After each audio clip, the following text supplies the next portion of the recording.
Man, you've had a really interesting career. Mm-hmm. A lot of teaching, a lot of writing. You're still going at it now.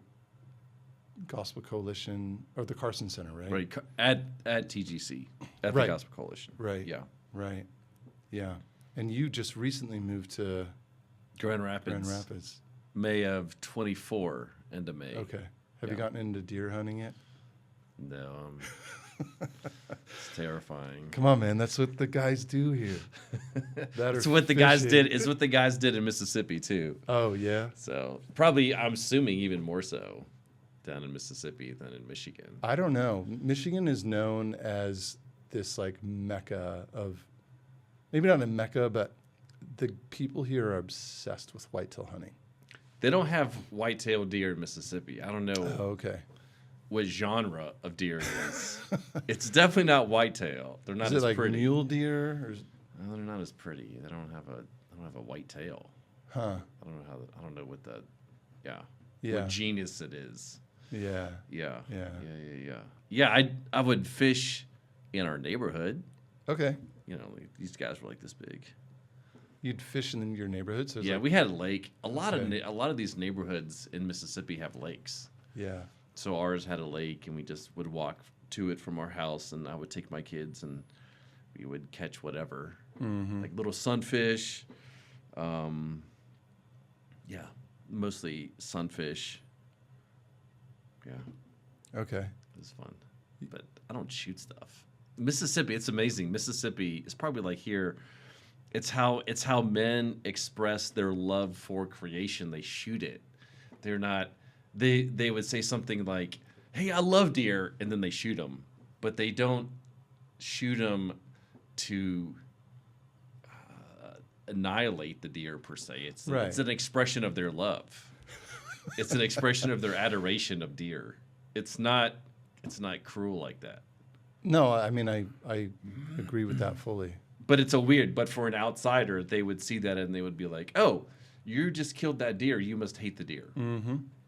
It's like, no, that's not how it is. That's not how it is. The shooter is like, I love deer, and this is how I express. And this is oddly how I express it. Yeah. It doesn't make Yeah. sense to an outsider. Yeah. Well, I think outsiders focus on that singular moment of the killing. Right. That's right. They look at the result, That's right. whereas it's the whole process. It's There's the like whole getting thing. ready, gearing up, practicing. It's the totality of it. Planning time off work.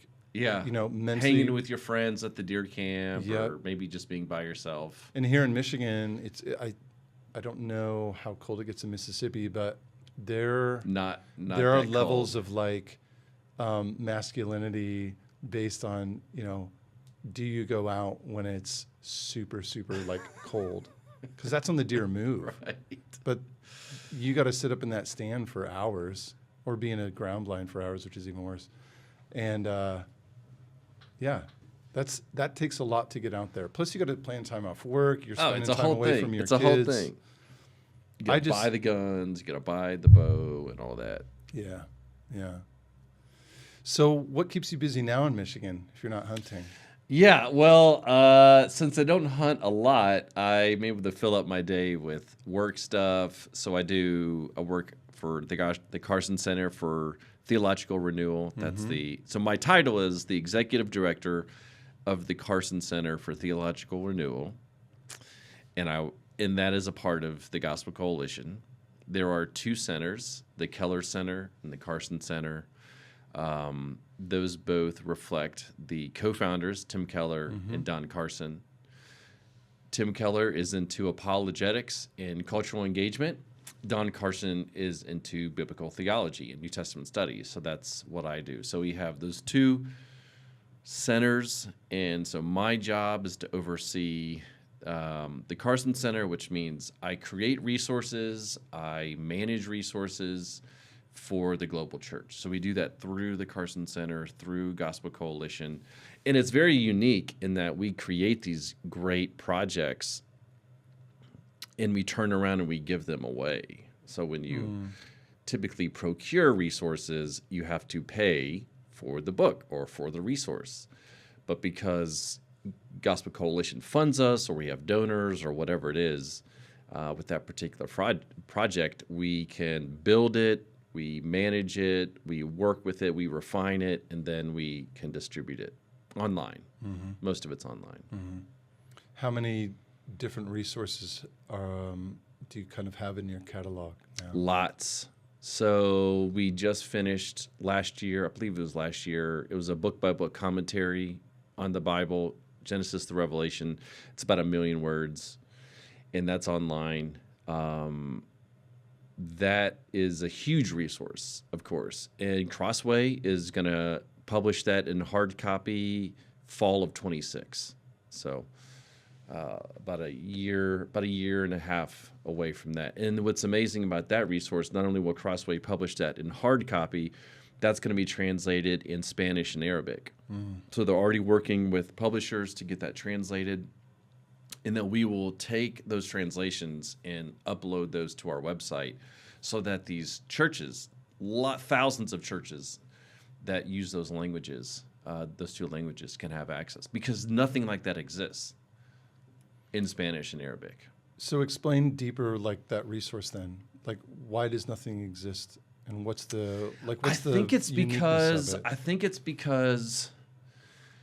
it's cost prohibitive for these publishers. So when you produce a commentary series, whether you're IVP, Erdman's, Baker, it costs so much money to put that together. So, and this is a one volume. It's about 1 million words, so it's still manageable, but it's big enough. So think about how much money you have to pay contributors to write all of those. So that's not cheap. Yeah.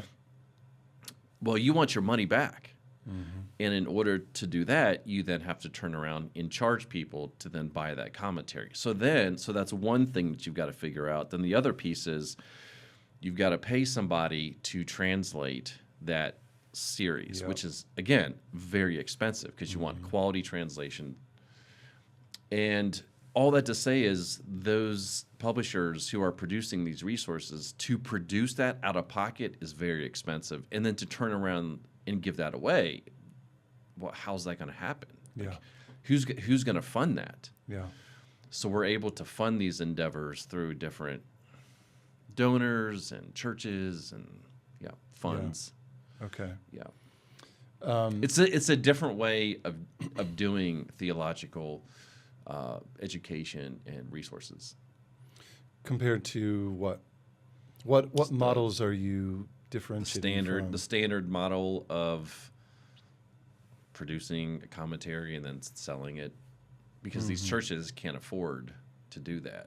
They can't afford to purchase, and you have to think online too. So again, okay, let's go back to your standard ways of doing commentaries, whether it's Baker, Erdman's, IVP, Zondervan. They're not going to produce a free resource and then upload it and just give it away. I mean, they have to pay everybody to make that happen. So that's what we're doing. So we're going to produce a commentary series, which we did. It's available right now, and then Crossway then takes that manuscript, tweaks it, edits it, refines it, puts it in a layout. They will then produce a hard copy. And then once the layout's done, then the translators will then work with that manuscript. Yeah, so what's amazing then is that we can turn around. That's what's so unique, and it's very gracious of Crossway, because the deal is, hey, we're still going to offer this for free. They know we're going to offer it for free on our website, and they're still going to take it and sell it. So those who want the hard copy, they're going to have to buy it, even though they can actually have the electronic copy for free on their phone or whatever. Yeah. And then to make those available for free again in Arabic and Spanish is a whole other level here. The online version or the printed? Online. I'm assuming that it'll initially go online. I'm assuming that if it goes well, that they would print it. But again, it's going to be hard because you've got to ship the volumes. It becomes almost cost prohibitive at that point. My guess is that maybe the Spanish one will be printed, maybe, but we're mainly concerned with electronic resources at this point. Yeah, there would have to be a need to print it. So the resources that the Gospel Coalition and we wouldn't be able to give those away. Like the church, those churches who wanted those translations in hard copy, they would have to buy that. Yes. and it's not going to be cheap. So my sense is that it's just going to be too much. So we'll just keep it virtual, keep Yeah. electronic. Does that make sense? Yeah. But it's a good question. I haven't put much thought about that because that's kind of like 2 steps beyond where we are now. Yeah. It's interesting because it makes me wonder, what is the amount of use that you get out of a virtual resources versus a printed It's one? millions. Millions of people read it. More if it's virtual? Yeah, millions. It really is. Like, Yeah. I mean, I could show you the numbers. I mean, it's astonishing how many people read these. Like, if you sell a book, you probably know this, but if you sell a book and you have 10,000 people buy it, that's a good book. That's sold pretty well. Right. But you know what we do is in the millions. Well, 10,000 online isn't very many. No, it's not. It's not, I mean, relatively, right? And it's kind of sad, but the 10,000 people who are reading it online are probably not reading the whole thing. They're probably just like picking it. But with the commentary, that's Yeah, what which you is want. that's exactly right. People come in where they're not going to read front of No, to they're back. gonna they're working on James 3. They're gonna look up James 3 in the commentary, Right. and they're just gonna pick little pieces of it. So what's the platform for the online version then? We just do it right through our website. It's just Okay. It's through the Carson Center. It's just book by book, and what's really cool, and we haven't leveraged this as much as we will because it's just going to take more money to do it. But for example, like in Matthew, if you go into like, let's say Matthew 2, and there's a discussion there about Bethlehem, right where Jesus is born. Well, it's we have embedded Google Maps and media. So we use media embedded within the online commentary. So you can click on those resources. So it's not just text. It's maps, it's video, it's pictures, and that's just the start of it. Later on, we can keep adding because it's not static. Right. It's a dynamic commentary. Yeah. We can keep going back like, oh, we have a misspelling here. It's so nice. We can go back, we can fix it. I can make those tweaks pretty easily online, and then I can also embed other resources in there too. So as you know, we keep working, we can spruce up these commentaries. Right. And I'm assuming you're doing this already, but you can link to other resources that you already have. Are all the resources of the Carson Center virtual already as well? Yeah. So we have. So we've just been talking about the commentary. We also have like 6,000 sermons. Carson and Ligon Duncan and guys like that. So we have 6,000 of those. Not all of those are transcribed. So now that does that's not cheap to transcribe. It's not super expensive, but it's not cheap because of AI now. That's right. We can speed it up, and there's a guy who does it.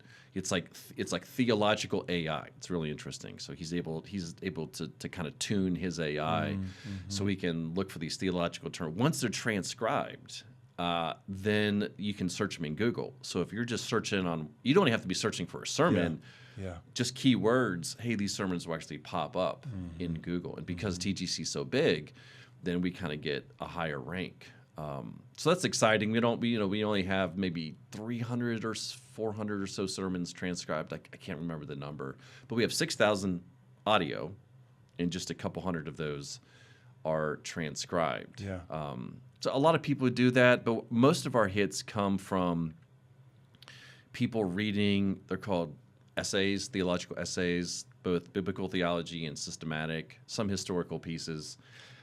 We get about 3 million hits a year just off those 280 essays. They're doctrine of God stuff, they're eschatology. Some are themes like temple or people of God or image of God. Others are like charismatic theology. So it's very broad in what we have. Yeah. And those are just in English, but those are it's the fact. This is amazing. So TGC is huge, right? We have tens of millions of visitors a month. It's huge.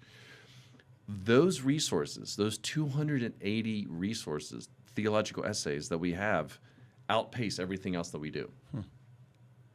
And you would think that most of our hits would come from our homepage, like people go to our homepage and just kind of seeing what's recent. Yeah. It's not. Most of our hits come from Google, from people searching on just questions that they have on issues. And in the hits, go right into our essays Yeah. within the Carson Center. Who has written most of those essays? It's I don't know. I mean, you have guys like Craig Blomberg, Don Carson, guys like that who have written. Greg Beal, guys, you know.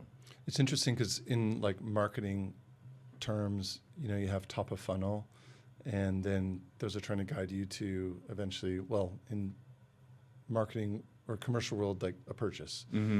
So it sounds like the essays are your top of the funnel. Those are the entry 100%, point for people to 100%. get in. Yeah. Where are you trying to bring people post essay?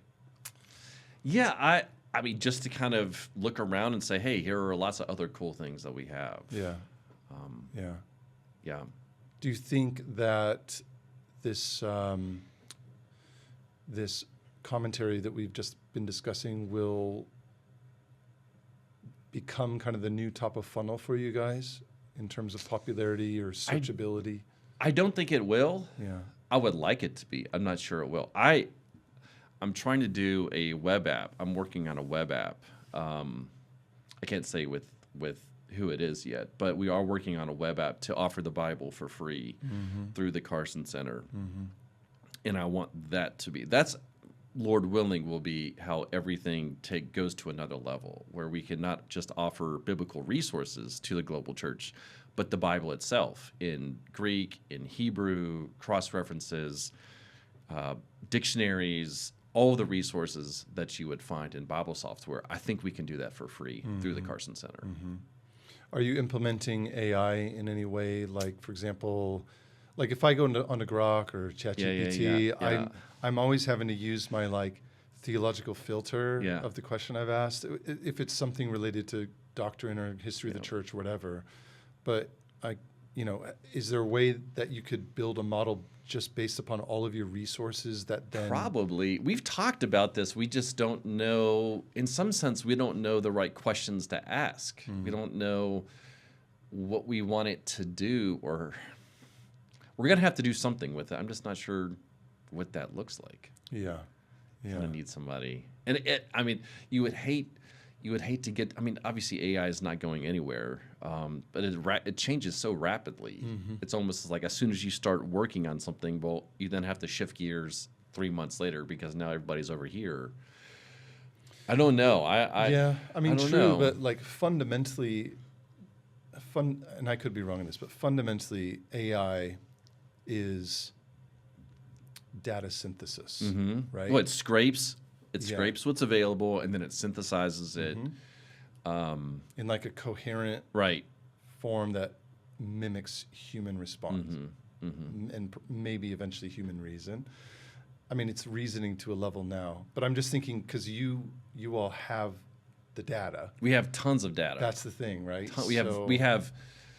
I don't even know how many words we have. If just our commentaries are a million, I mean, you add everything else, it's ridiculous. And then once you get into transcribing the sermons and just, I mean, it's gigantic. And this is why TGC is so big. And that's just the Carson Center. We haven't even talked about the other sides of TGC, but I'm saying just the holdings that we have is gigantic. So, yeah, how we pull that together. But I want to be able to, and this is where the web app I think is actually the way to go, because if you could do AI and the web app, like you actually work those two together. For example, like if you're doing a sermon on John 1:1, you just type in John 1:1 into the web app.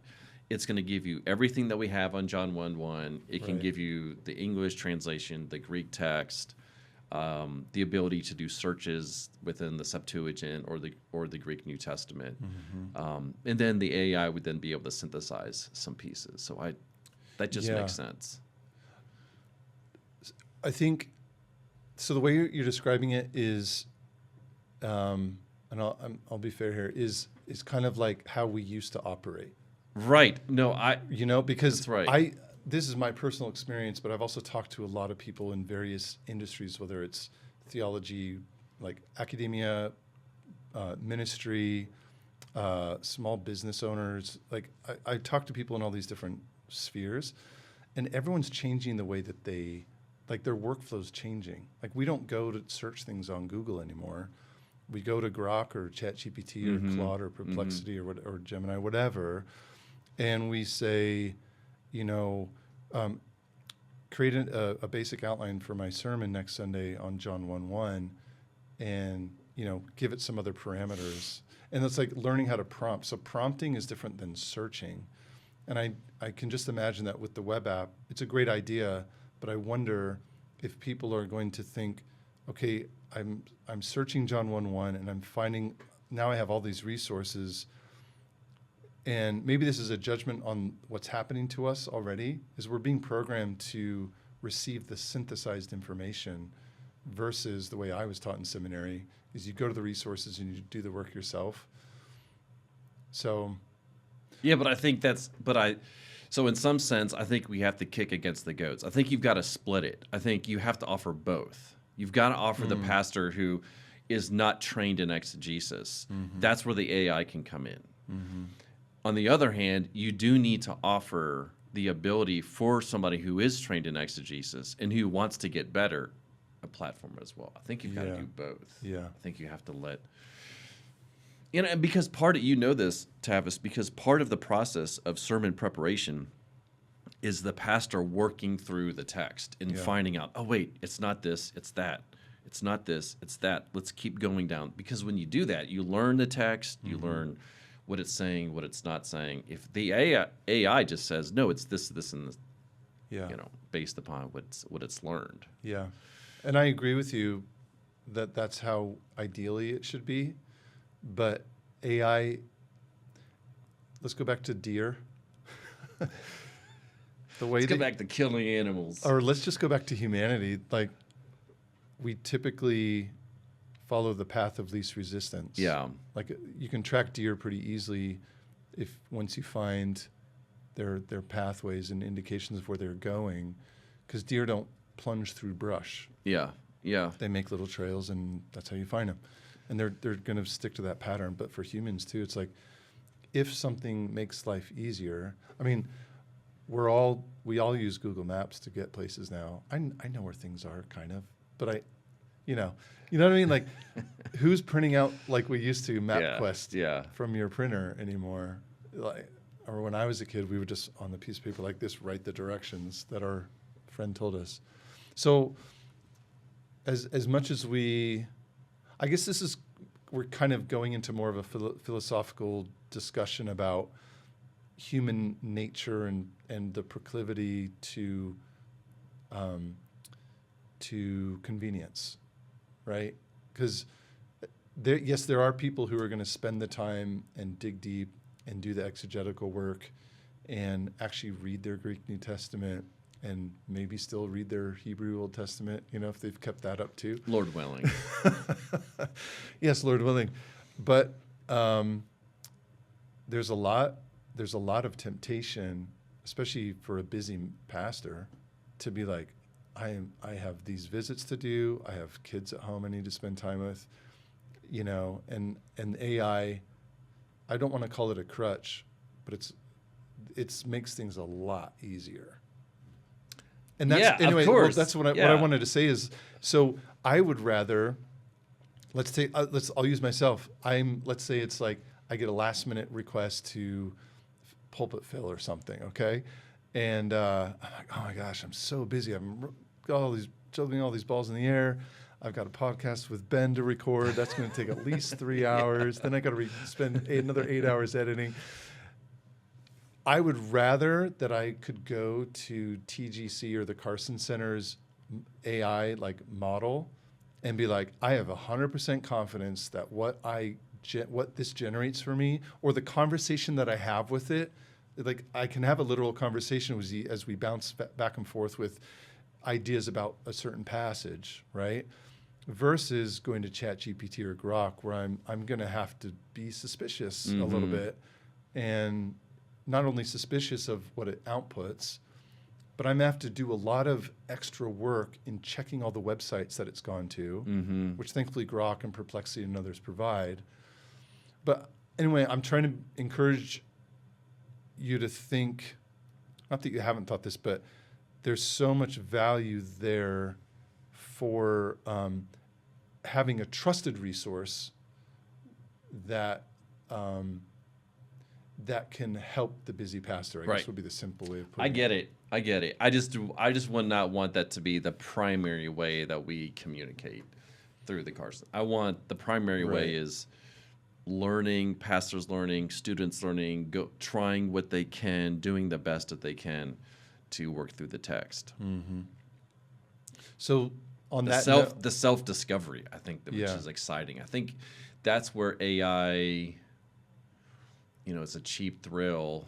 When I write, I love discovering things for myself. I love Yeah.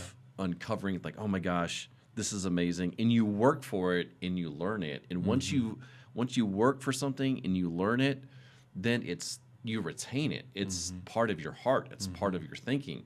If somebody just gives you the answers, you forget it in a week because you didn't actually learn that. You didn't earn it. You didn't discover that yourself. Somebody else Right. told you. I don't know. Not that they're mutually exclusive. I think you have to keep one primary and then the other one secondary. That's my view. I mean, I agree with you, absolutely, and I think that's the better way. I just know that I'm already using AI probably more than I should. Drawing memes. No, I do that when my kids are around to be like, look at this unicorn with wings and whatever. No, I'll use it in all different applications. I actually do use it for theological things, like if I'm like, okay, I want to drill down on this particular doctrine, but shame on me, I don't want to go. I have a library upstairs of all the books I've collected over the years of doing studies and all that, and I could go up and open 5 or 6 different books, including some of my German resources and even work on my German a little bit. Right. Or I could go to Grok and type my question in, and Yeah. No, I get it. like Yeah. tell me Origen's doctrine of Mary or something. If I want to understand, or tell me the differences between Orthodox and Catholic theology and the reason for the split, or explain John 1:1 to me in Trinitarian terms, whatever, and I'll get an output, right? And I don't know. I guess it'll save me a lot of time. But you're right. It's not gonna. Doesn't cling to your heart. It's gonna leap over that critical self-discovery part that you talked about, and the joy, which is my the joy of favorite discovery. part. That's Yeah. my favorite part. It's not the result that I enjoy. It's the process. Maybe I'm just different from most. But I think most people would agree with you, but the self-discovery is work. It requires work. It requires, and I think that the issue is when you're starting out, it's very discouraging because you're having a heart. You don't know what's good and what's bad. You don't know when you've discovered something, when you're on the right path, when you're not on the right path. I remember a friend of mine, Todd Wilson. I don't know if you know who Todd is. Yeah. Todd, he wrote a dissertation on wilderness and Galatians, and he told me, he talked about it writing at Cambridge, and he said that if he had to do it again, he could write the dissertation in half the time. And I'm sure everybody's like that. Yeah. Because now you know how to do it. Now you know. Now you're like, I think I could have done this in a year and a half. Yeah. Because you know immediately how to do it. But that's like the whole point. That's the whole point, is you've got to learn the ropes. Yeah, it took me 6 years. If you were to do it again, could you do it in 2, 3? I could probably do it in 2. You're probably doing it too. I got slowed down because But you can't. Yeah, no, just writing. Just say just writing, right? No external pressure. Yeah. Just the process of writing. But we went to England and I had a family. We had one of our daughters over there. I promised my wife we wouldn't go into any debt, so I started working for Logos. I was working for Logos and doing the postgraduate work. Like it was super, super busy. And however, I would say that actually made it sweeter. This is now me agreeing fully with your point, is that I remember standing there after finishing my Viva, which beyond all miracles, I passed with no corrections. That's amazing. Good for you. I expected to be spending another 3 to 6 months revising. And I remember John Barclay and I are standing there in Abbey House in Durham. I'm like going to get emotional, but he looked at me and he's like, well done. He said, I know how hard this was for you. And he wasn't talking about the academic side of things. Things were really tough for us, like family stuff. We discovered our son was autistic. I had to work a lot, you know. And so imagine if I had just spent a few months prompting ChatGPT to create a dissertation. I would have missed out on like huge growth in our family, developing this very strong relationship with John and other members of the faculty and other, you know, colleagues of mine. We would have been done in 2 and home instead of like this elongated journey of almost a decade over there, you know. But that's what forms you. Like, that's what forms you, and that's why what the you. AI, you know, I think it like transports us to Wally World where we Yeah. just sit and Yeah. grow fat and just everything is just output. I think obviously AI will continue to be a thing. It's going to get better and better. But I do think that students are going to be disenfranchised with it because they're going to realize that they've missed out on the process. They're going to be like, oh, well, that was easy. It was too Yeah. easy. It almost wasn't enjoyable, which should be my point. Like, now, I wish I had AI help me translate like German books when I'm like, I've got to work through this book and this is going to take me forever. Like that can save you tons of time in the Yeah. process. So Yeah. there was no like, I didn't have any joy. I didn't have, that was probably my least favorite part was doing the translation and working through text like that. But 80% of it I really enjoyed.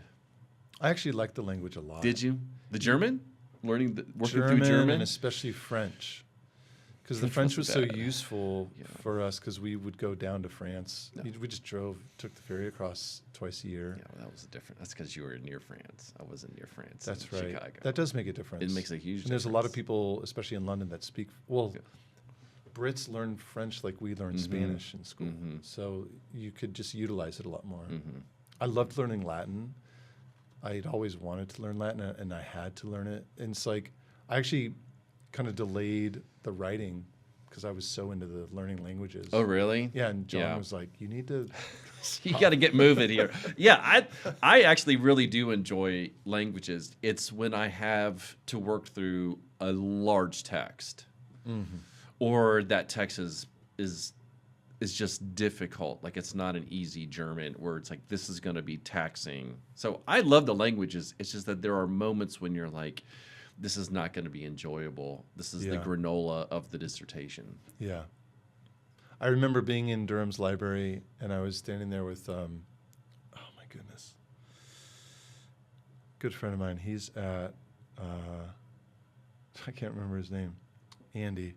Anyway, he's teaching at Cambridge now, but he, I was like, dude, do you know you can use Google Translate with your camera? Yeah. And it yeah, translates yeah. automatically, and it like Yeah. changed his life. Yeah. I know. This was Babbel. There's Babbel something.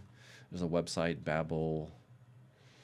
What was it called? That was help. But I had but that was then. You know, I mean, German. Those translations weren't very good. Like they would kind of like. No. It would do give like you- word by word, and there was Yeah. the like syntactically. It didn't understand idioms, No. especially had no sense of theological German.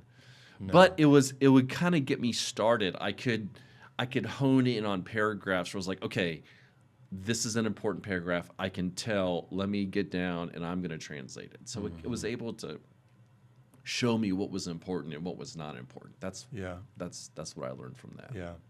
I learned better. that putting a lot of footnotes with the original German and French was a way to look like you're more intelligent. You know, the best piece of advice, I remember this, it was a couple weeks before my defense, and my advisor said, he goes, the best way you can prepare for the defense is to read over the dissertation and to translate all of your languages, whether it's Greek, Hebrew, Latin, German, French, like to just, that's what I did. So in my dissertation in my own copy, I just wrote in. Oh, nice. So that, just in case the examiner would be like, "Hey, let's talk about this German sentence here." I don't think that actually supports your point. Yeah. I would have I could then look over.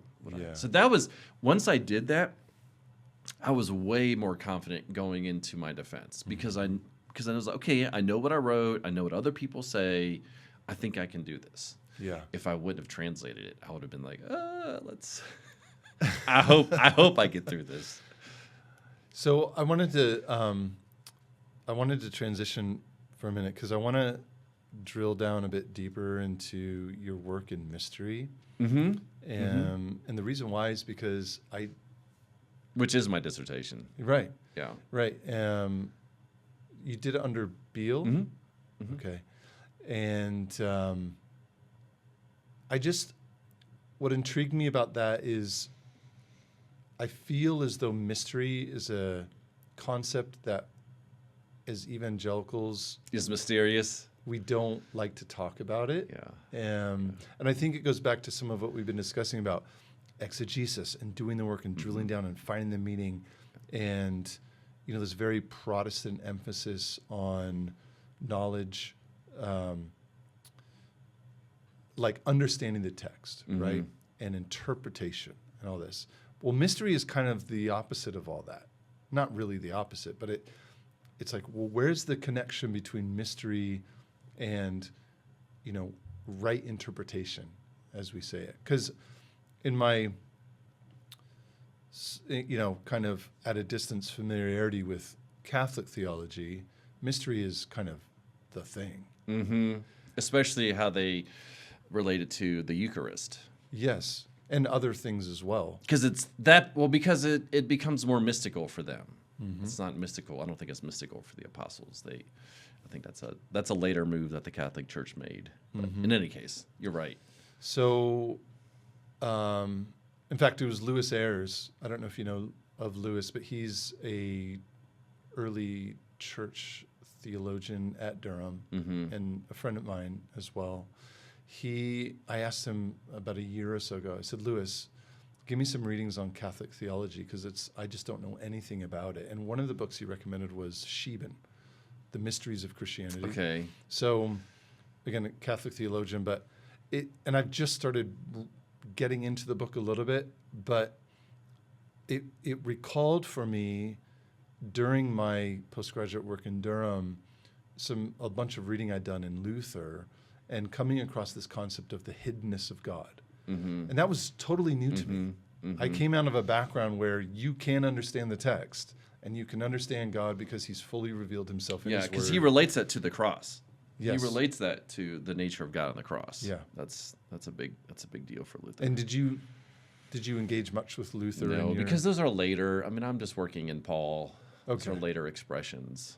Okay. I mean, I'm just working in your dissertation. Yeah, I'm just working with the biblical. I mean, I basically cap it in the first century, just because it becomes so gigantic in Catholic theology, and then in Luther's thought, I'm like, this is unwieldy. This is like, it's a whole thing. It's multiple fields, and I'm like, I'm not going to get into that. So then, what was your emphasis in your dissertation?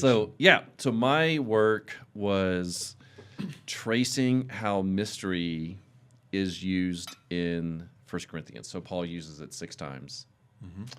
And it's actually, I think it's 24, 25 times used in Paul. It's used 6 times in Ephesians, 6 times in 1 Corinthians. And somebody had done a dissertation on mystery in Ephesians because they realized it was so important to that book, but nobody had done a work on mystery in 1 Corinthians. So I was like, well, I think this is open.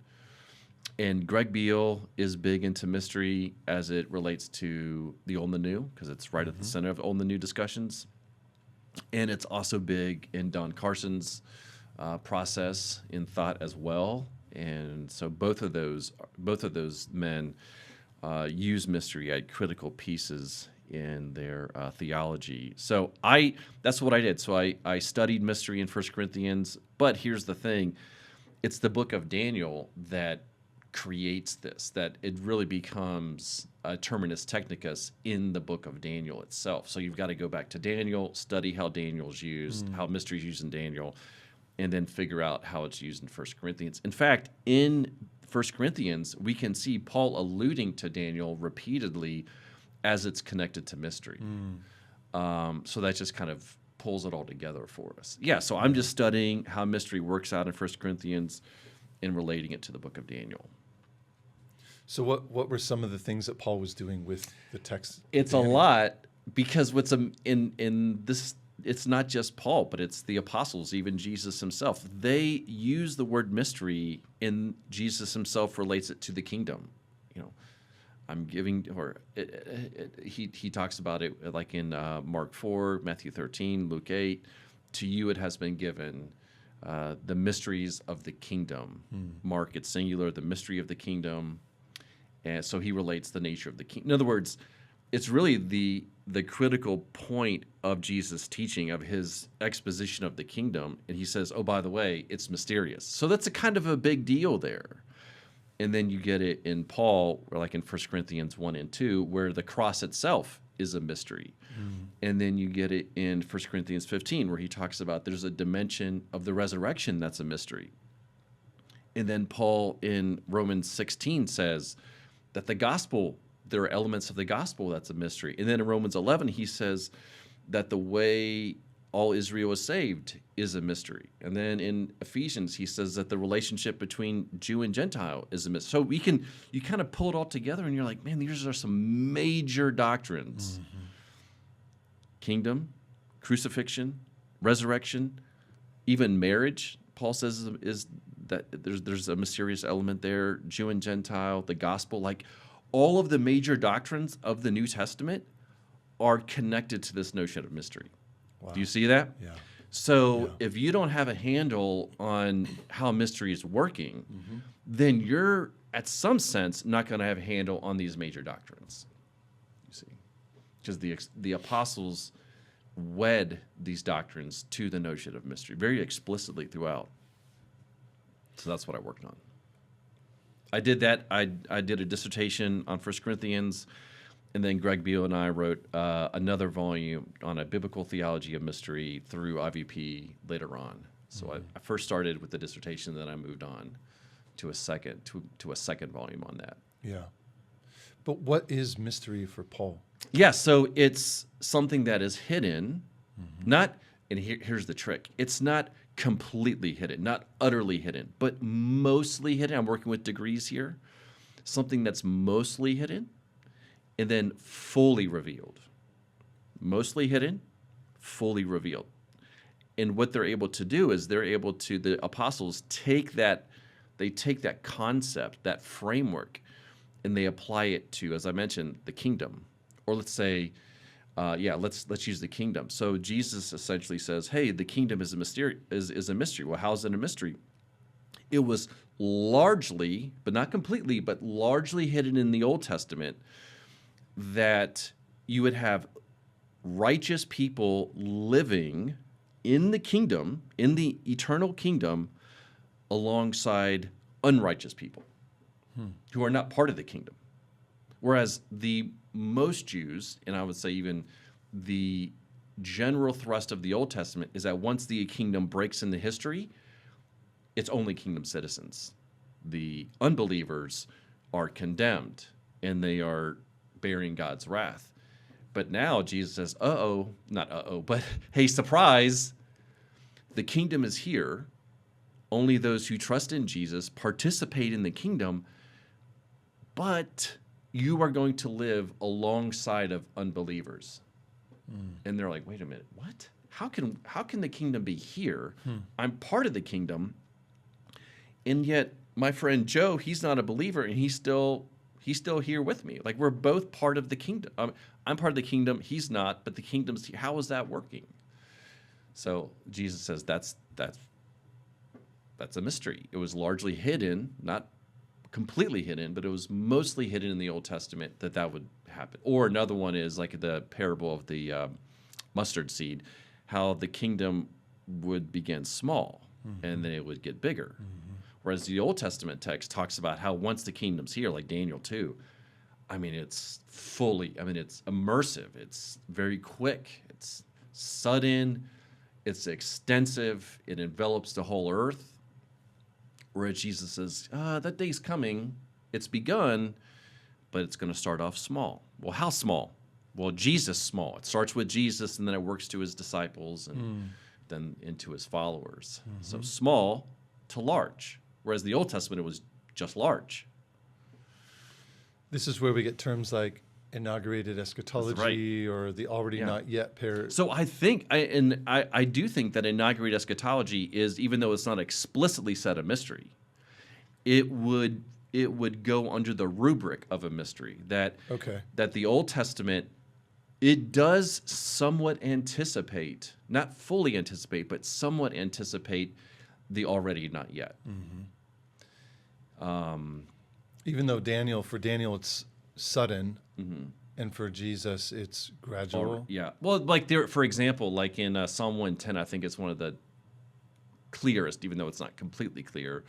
There is an already not yet reign of that figure in Psalm 110.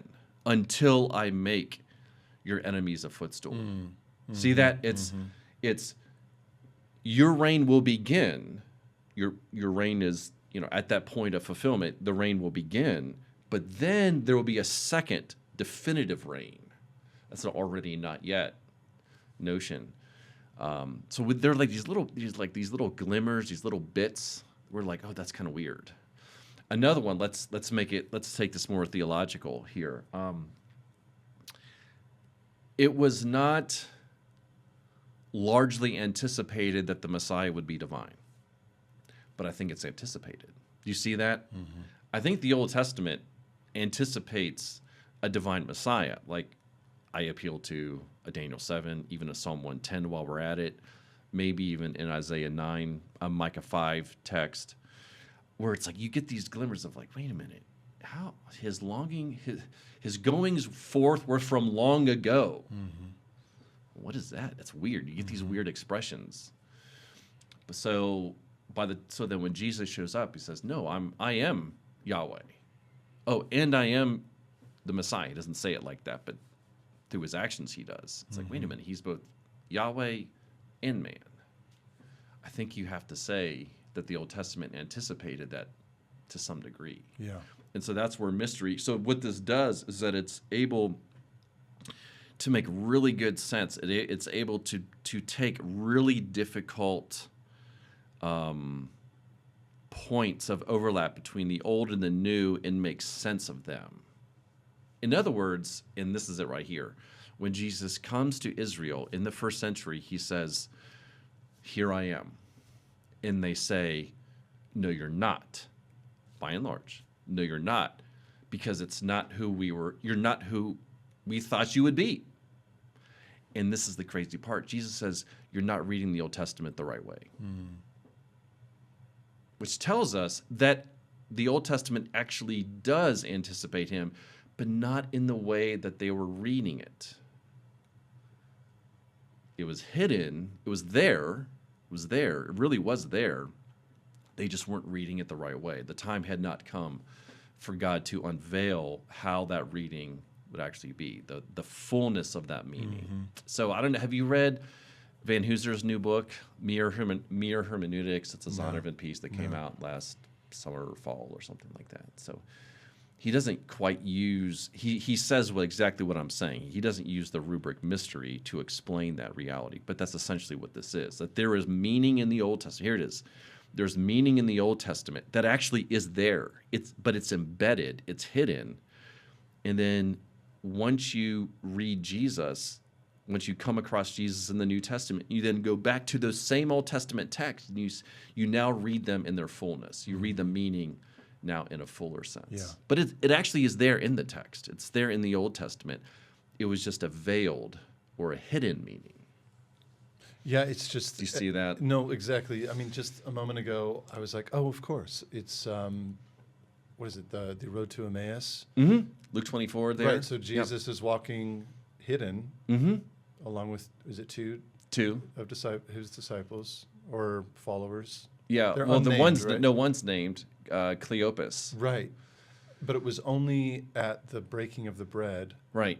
And and that whole walk, he's expounding to them. His ministry in light of the Old Testament, and then right in that text, you get allusions to Isaiah 6 about how Jesus, he opened their eyes. Right. Yes. So he opens their eyes, and now here it is. They're able to understand the Old Testament text the way it was supposed to be read. Yeah. It's not, in other words, it wasn't, hey, I'm going to give you this radical new way of reading the Old Testament, that he's just making stuff up. Jesus wasn't giving them postmodern readings or reader response readings. He was actually saying something, no, the Old Testament actually did anticipate this. The fault is on you. You weren't reading it the right way.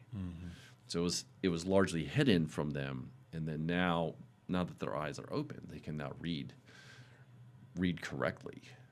Does Paul, in his use of mystery, because as you've said, he uses it quite often, not only in 1 Corinthians, but Ephesians, and what was the other book he uses it? So he uses it in 1 Corinthians, Romans, Ephesians, Colossians, and 1 Timothy. Wow. And 2 Thessalonians. Wow. Yeah, it's scattered throughout, and he connects them. In fact, in 2 Thessalonians 2, he connects it to the man of lawlessness, because he's already at work. The mystery of lawlessness is already at work, about how it was anticipated that there would be one antagonistic figure at the very end of time, but now he's saying, oh, by the way, he's already at work in a corporate way through false teachers and through the persecution of the church. So he's alive through them. And he calls that mysterious. Like that was hidden. That it's the already not yet of the bad guy. He said that's a mystery. Right. It's an already not yet. So what was Paul's use of the word mystery, like in that context, Paul's context? What were the precursors? I mean, how was mystery used in that time? Yeah. And I mean, he's not simply bringing up this new word that it was in Daniel and now it's using it. It's, how did writers of the time use it? It's all throughout Second Temple Judaism. Okay. And what about the Qumran loves that term. Now, and what's amazing is that Qumran uses it. It's throughout the literature.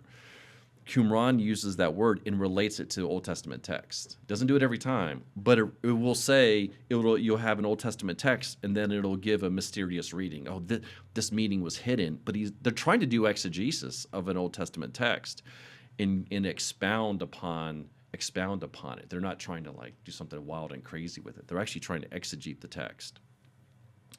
The word mystery is obviously found in the wider Greco-Roman world, but in a vastly different sense. I mean, we're talking completely different worldviews. We can even see it's mainly connected to, we call it mystery religions, of just pagan worship.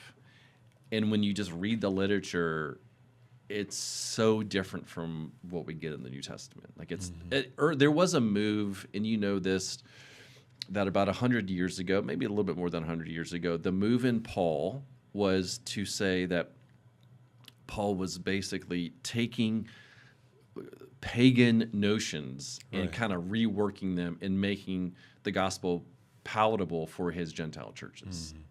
It was like paganism, but with a twist. So he was basically syncretism, and that doesn't work anymore, although we're starting to kind of get back into that to some degree in recent discussions. But and so mystery was like a key feature in that debate, because they would say, look, Paul loves the word mystery, and we find this term mystery and concept throughout the pagan literature. Yeah. But if you read the pagan literature, you're like, this is so far removed. It doesn't make any sense in Paul. In fact, I argue, this is in mine, Greg Beale's book, Hidden But Now Revealed. At the end, I have a whole chapter that I wrote on relating Paul's view of mystery and mystery religions, and just showing text after text saying these aren't doing the same thing. Like, just read them. They're nowhere near. So scholars today who work on mystery, they're like, nope. If anything, Paul's like, there's maybe a polemic we don't know, He doesn't say that it's a polemic, but maybe there's a polemic against a pagan mystery religion. But we don't, because like in Ephesus or Colossae or something like that. I mean, maybe it's there. Yeah. It makes me think, and there's probably no way to really access this, but what it must have been like for those early Gentile Christians coming in with that background for a term like mystery. And if it is so prevalent, which it is in Paul, Yeah. and to think, wow, they had to really do like a reset in their thinking on so many things. Yeah, I mean, it could be like here's a true here's a true mystery, Because but for them, mystery is like, oh yes, Yeah. this we know what that means. Right, It's like, right. no, you don't. Yeah. You don't actually Yeah. know what it means right. in the context of the gospel. Let us explain that to you. In the reason why the word mystery was used in the pagan environment, it's because they were those there were like secret meetings, secret worship meetings, and they would silence people like, shh, don't say anything. In fact, a lot of what we know of the mystery religions actually comes from the church fathers who recount it. In other words, we don't have a great deal of material about mystery religions from pagans because they refuse to talk about it or was write like about it. Fight Club. It was like Fight Club. That's exactly Yeah. right. So you study We don't talk mosaics, right? That's right. But the church fathers, they broke the rule. So you study like pottery, you study mosaics, you look at archaeology to learn about mystery religions, and then our actually primary source is a lot of it is through the church fathers because they would talk about it. Wow. It's not through the pagans. We get some information there, but it's mainly through the church fathers because it was a mystery. That is, nobody was silenced. You don't talk about it. Paul's not like that whole notion is not at all what Paul is doing. He's not, because Paul's working with texts. He's working with doctrines. He's working with theological concepts that were silent or largely hidden but not revealed. Like there's this, you see, there's no sense of hidden but not revealed in this pagan worldview. Right. Like what was hidden? Meaning was hidden? That's not right.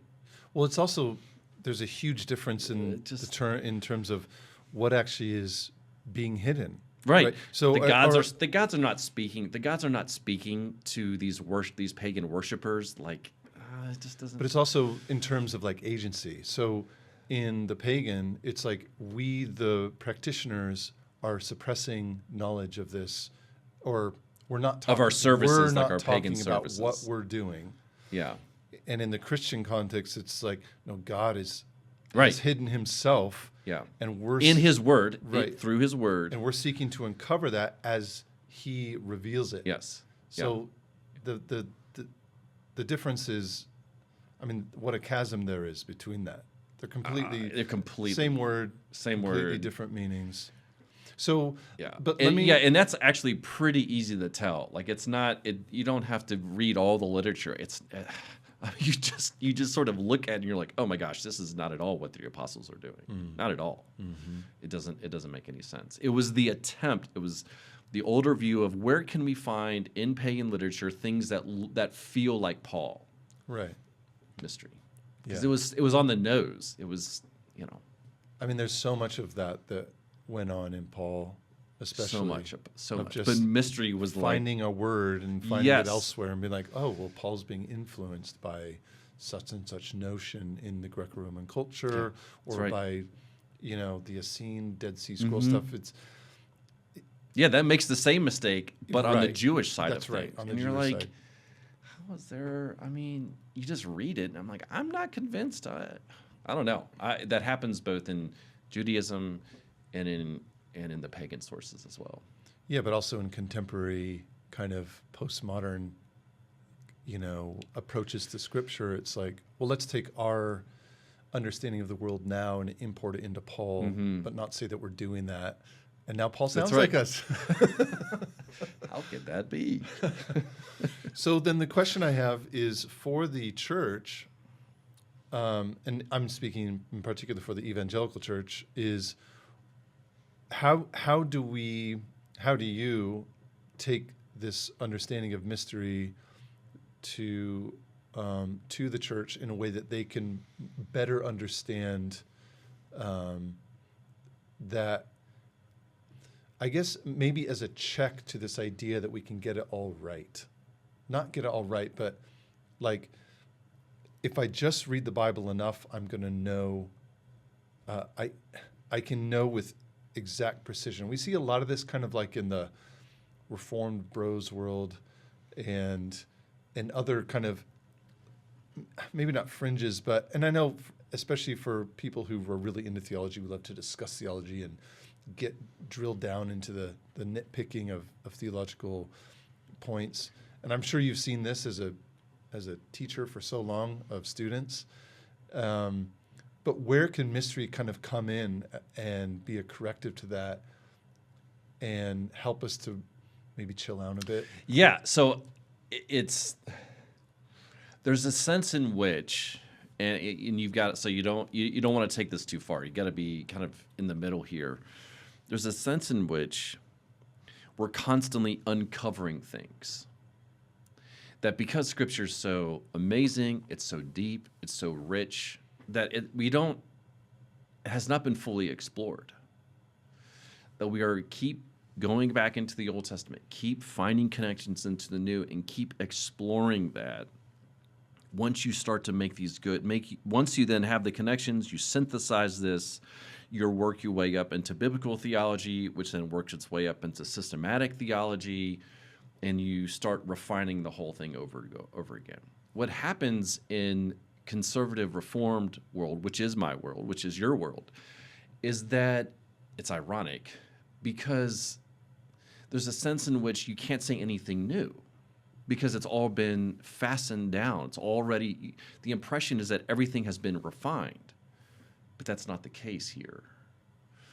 That we have to keep finding connections, keep unearthing things, keep finding things that were hidden and now are revealed, and just keep doing that. Which then, so the major planks are, of course, nailed down, theological planks. But we can keep enriching those things. We can keep, refining them, adding some depth to them.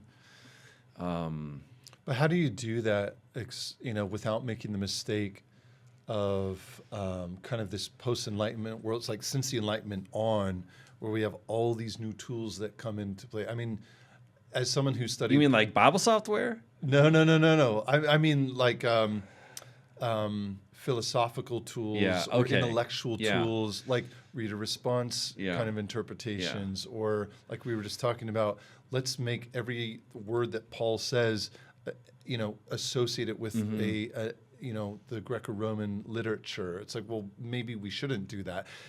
And what are some of the other paradigms that are placed upon the text? Every generation kind of has its new one, that something becomes the trend and everyone runs with it. And at the end of the day, you're like, okay. Out of exile. Nothing really changed. Stuff like that. But so, I mean, I hear what you're saying.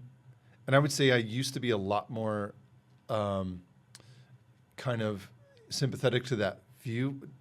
I'm a little less sure. I think that, as you say, the major planks have been nailed down. Yeah. But I think our approach is like, how much are we really able now to uncover? And let me just say one other thing on this is that the last and the first person I've had on this new podcast now was a student of the Church Fathers. And what's interesting to me, this is maybe leading us in a whole nother direction, but what's interesting to me is that for the most part, what I've seen, and maybe there's some people doing this now, and I know some of them, but for the most part, as evangelicals, and I would include Reformed in there, is we kind of look at the Church Fathers and like say, God bless you, you have these very allegorical interpretations, and you just didn't have the tools that we have today of rigorous biblical exegesis. We'll take it from here, kind of a thing. So, but how can we prevent, on the one hand, rejecting early interpretations, which in various degrees have their validity, but also avoiding like the Bultmann type and so forth, and Schleiermacher and so forth, and the other interpreters who have kind of gone off the deep end with their way of placing new paradigms on the text. Like, how do you actually uncover new things without making stuff up? Well, okay, so for me, this is not. I understand this is a difficult situation or difficult conversation at a 50,000 foot because you're working with now big paradigms and it intersects with a variety of things. For me personally, because I do a lot of old and the new stuff, that is, I trace Old Testament quotations and allusions in my work, whether it's I'm writing a Mark commentary now and I'm going through most of Mark's allusions to the Old Testament, and it's almost at every turn when I work on these things, I'm like, very little people have commented on this. And I'm like, why is that? And it's because they're not quite approaching the text like not that my approach is different from their approach. It's just that I'm more into it. Or the church fathers. Like, so you put all of us together, and I think generally we're doing the same thing, but I can actually explore these allusions in a more systematic way where I think that I'm actually unearthing new things, that I am contributing to the larger discourse by putting all of these pieces together. So for me, that question's like, well, I just do that in my work. I just do that in my exegesis. And that's how I can then say, oh, by the way, did you know that Mark does this, this, and this, and this? And they're like, oh, that's interesting. I'm not contravening anything. I'm not contravening these pillars that are established. It's very much in the vein of what the church fathers are doing. I just think it's a little bit more hermeneutically conservative. But I think that they would largely say, no, I think they would actually agree with the bulk of what I'm trying to do. So for me in my work, I say, I think that I can do exactly what you're saying that I'm doing. What I am not trying to do is just take what everybody else has said and just sort of synthesize that. Right. So that's a lot of what commentators and even pastors in their sermons, and I think this kind of goes back to the very beginning of our conversation. The mistake here is for commentators and pastors and students to just take what everybody else has said, synthesize that via AI. So if you want to be lazy, you ask AI. If you want to work hard, you then just read all the books, and then you basically just sit down and you just say, this is what 20 commentators say. This is what 20 theologians, and you just kind of synthesize and kind of pick and choose what they're all saying. The problem there is you're not actually working from the text up. Like, you think that you're working from the text up, but you're not. You're actually working from the commentaries up. So the mistake is this. Whether you're a pastor who's working in the church fathers up or commentators up, rather than the text itself, we've got problems. And so I think a lot of what you're saying is like, it's almost as though our starting point is kind of off on the wrong foot. I think it's got to be very text-centric. Let the text guide us. And this is why guys like Don Carson are so good, is that you have to keep checking commentaries, church fathers, medieval theologians, even the reformers against the text. See that? Whether it's Bultmann, Schleiermacher. It's a little naive because, you know, it's not, you can't do this objectively, of course. Yeah, But you have to do it, you do it theologically, you do it circumspectly, you realize that you cannot do this objectively. I think the one, and I know you didn't. You see what I'm saying? Yeah, like no. There's like a kind of there's a balance that's required, right? I mean, you and I went to seminary. We'd read the Bible before that, but we were also under teaching. So none of us, neither you or I, came to the text pure. Right. As a Yes, clean of course. slate. We had been told things, not all of them correct. Not that they were heretical, but we had to learn in this process of learning. So there's this balance that goes on. And the one problem I have with the way you just presented it, and I know you didn't mean to do this, but it's that, here I am, and here's my Bible. This isn't the Bible. Right. So this is the gift you gave me, which I'll talk about in a minute. But there's the Bible over here, and then there's all these other people. Yeah. Well, I mean, interpreters. I'm inside them. I mean, I know that when I operate, and that's why that's why this is a bad metaphor. But I understand that I'm actually inside them. That what I have gleaned from medieval theologians or the church fathers is in me, and they have shaped me. But I still have to check all of that against Scripture. Right. You see, But that's what I'm saying is, it's like, here I am. it's a hermeneutical spiral. Like this is we're Yeah. here at the spiral. Yeah. where they shape me in how I read the Bible.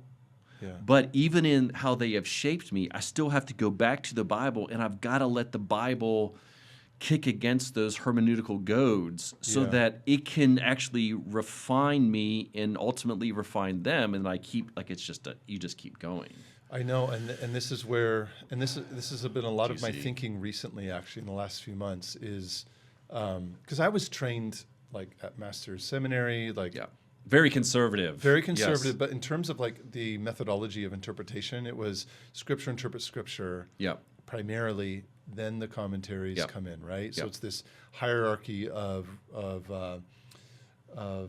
not interlocutors, but you know what I mean. Like we start with the Partners. Scripture Yeah. partners, interpretation partners. That's a great way of saying it. And then I went off to Durham. And British academia is very rigorous and text-centered as well, and yet it's also very philosophically informed. So I had to learn all that, and so, and then, but my thinking most recently, basically where I came out of both masters and Durham was thinking, okay, here I stand as the interpreter. I have the text, and I have my commentaries and other resources. And ultimately, this is the point I'm getting at, the interpretation rests upon me making a final decision. And I may be right and I may be wrong. But in my recent thinking, it's like, okay, but where is my check? I'm getting more uncomfortable. But it should be with Scripture, right? It is with should Scripture. be. It is, but still, that's where it's the spiral you talk about, or It's a spiral. it's this tension of like, okay, the Bible's the final authority. But yet, these people But I in still my have- culture affects how I read the Bible. Sure, but the Bible's the final authority, but I'm going to have to make a decision and write that down for my sermon or for the book I'm writing on the doctrine of, the image of God or whatever. And yet it's not, and I wish it could be, the Bible or God himself comes and says, okay, look, that's pretty close, let's go with the text again. Let me explain that to you. And then I can get it perfectly right. So this is where my problem is that let me bring it to you as a metaphor. It's this picture of like the Baptist pastor. I'm not dunking on Baptists at all. It could be Presbyterian, but the individual pastor in his study, there's thousands of them all over the U.S. and the world. And every week they're sitting there making interpretations, doing the interpretive exegetical work. And yet, where's the oversight? Now, for a Presbyterian, it may be Westminster. Okay, for a Baptist, it might be London Confession, if they're, Reformed Baptist, or maybe nothing. But I won't get into that whole thing. But do you see what I'm getting at? Yeah. And it's starting to feel a little bit dangerous. Yeah, but it doesn't mean that you abandon it. I mean, yes, those things are true, and yes, there are checks, but that doesn't mean you abandon it. That doesn't just because it's imperfect. So here's the fallacy: just because it's imperfect doesn't mean that you give it all up. Just because we won't know something, here it is. Just because I will never know the Bible 100% with 100% hermeneutical confidence, and I will only know things partially, that doesn't mean that partial truth is not genuine truth, and it's that right there. Yeah. I have to know, even though what I know is partial, they are still genuinely true. And whereas a postmodern wants to say, no, partial is bad. Partial is it's not genuine. I was like, no. And that's where I think the nub of this is that even though I recognize that my work is partial, I'll never understand the full meaning of these texts, it's still true. I still can learn, and we can, and part of the way that we know that something is genuine is by looking at the historical interpretation, church history, the councils, the confessions, those aid in that process. Yeah.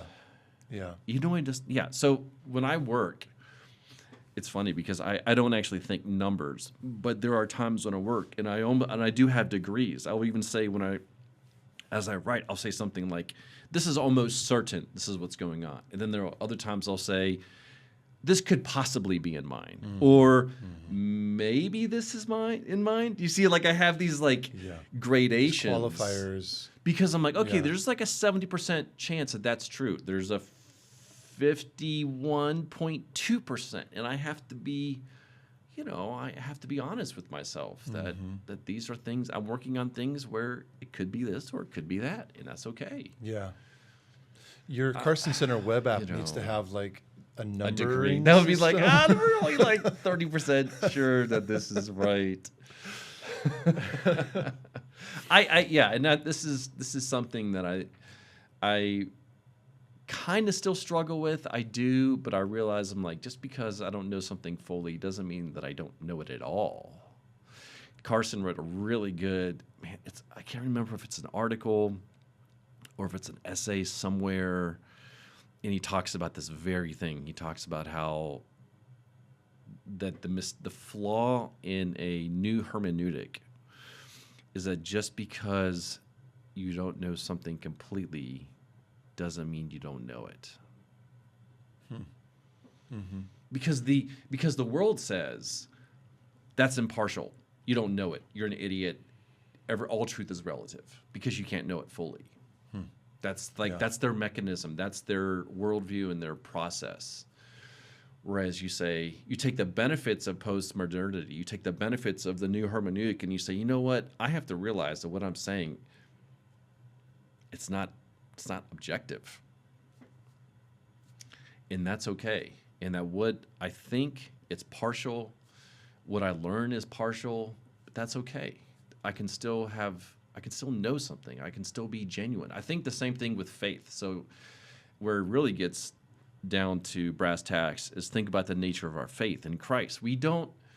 There are periods of our life when we have more faith or more genuine faith, but we never have the fullest faith. We never have 100% confidence. We don't. That will only come in the new heavens and new earth when our bodies and our senses will be finally connected to our soul, and the fullness of our encounter with Christ. Everything will then come together. We would then have full faith at that point. Until then, we're only working with partial faith. I'm not going to put a number on it, but I think that you've got to say, even though my faith in Christ is not full, it's genuine. In your faith, if you were to map out how our faith works over the course of our life, I think you would say, man, there are times when we had more faith and then less faith as we get more into sin, but then we come back and then our faith increases, become more genuine, fuller. I think this is not just a hermeneutics problem. This is like a faith and belief problem too. Yeah.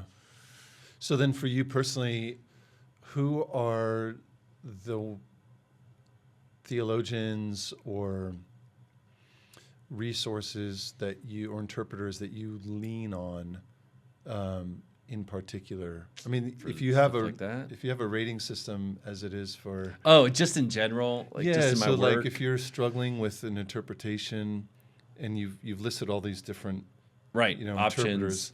Interpreters, is there kind of a constant port of call for you? Yeah, I mean, so there are key so you're going to have standard modern commentators, guys like Doug Moo, or a Don Carson, or it's like if I disagree with them, I better have a really good reason. Right. I better have a really good reason. I need to know exactly why they take it that way and I'm taking it this way. If otherwise, then I'm like, well, I'm probably going to go with them. I mean, they know the Bible better than I do.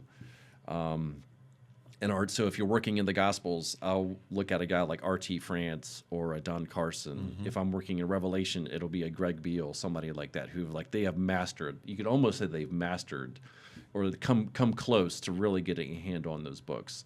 Theologically, of course, you look at a Bavinck or a Calvin, or so and I like to use. I think a trick here is to just use scripture indexes. So if I'm working in a text, Yeah. I'll look in Bavinck. Okay, where has Bavinck, because he's so massive, he's probably worked on this text. So I'll check his interpretation with my interpretation. It's like, oh, hey, we line up here. So this is comforting to me. Yeah. Stuff like that. I found that incredibly useful. I did a lot of pulpit fill and preaching during my studies in England, which was just thrilling, preaching like in Anglican churches and It'd be amazing. in these little Baptist churches and How many? everything in between. Yeah, I would be taking. I would get distracted. I would take so many pictures of the stained glass. But I would. I was using Logos Bible software heavily, and I would, whatever passage I was in, I would go to Scripture index. the Scripture index, and Yeah. I was pulling in. I remember after one sermon, our vicar Eddie came up. He's like, "I've never heard so much like church fathers in a sermon." And I was like, "I just use Logos." That's right. Click. Where did John Yeah. Chrysostom talk? Right. Yeah, That's right. And you could That's bring, and they had such beautiful Way of little saying pithy it. Yeah. quotes, Yeah. and it sounded better. This is probably horrible to say, but it sounded better than be like, this one biblical scholar said. And Yeah, I know, right. John Chrysostom. Yeah, said- even the Augustine once golden said- mouth. Yeah. Yeah. I use Scripture Index a ton, even in rabbinic stuff, in the Jewish sources. I'm always looking at Scripture indices to see where they comment on my text or this Old Testament text or whatever, just to get a sense for because I like to know, hey, if somebody disagrees with me, why do they disagree with me? Why? What's the distance between us? Yeah. To uncover if like, oh, well, it's because they don't believe in the Bible or they don't believe in the supernatural. Then I'm like, oh, well, obviously they're going to have a different take here. But if he's an evangelical or she's an evangelical and I'm an evangelical and we both are in the same category and we're reading the text two different ways, I need to know why we're disagreeing here. Why are we taking this two different ways? Yeah. One of us is missing something. So that's just how it works. Yeah. Do you think, as an evangelical, you have more leeway in your interpretation than, say, if you were under a confessional type of situation? I think it depends on what you're working on. Okay, that's fair. Because if you're a biblical scholar and you're writing commentaries and books like that, then it's not as tight. Like there's a lot of flexibility in there. If you're working in more in the historical field, I think there may be less or systematic. Do you see it's? Yeah. Yeah. I think it just depends on what you're working on. So you've done a lot of work in biblical theology. Yes. Yeah. So I worked, and I'm confessional. I'm Reformed. I'm more evangelical than I am Reformed, if that makes sense. But I'm still very Reformed. So I would put Tim Keller does this. So it's like big E, not Big Eva, but big E for evangelical. You have to say that now because it's like a thing, right? So big E for big evangelical, and then Reformed, would then go underneath that. So I would see the Reformed underneath the banner of evangelicalism. So because of that, it is. So I have a little bit, broader. Maybe on some of these things, I'm a little bit broader. Yeah. But I was never. Yeah, but I'd never feel hemmed in or anything. Yeah.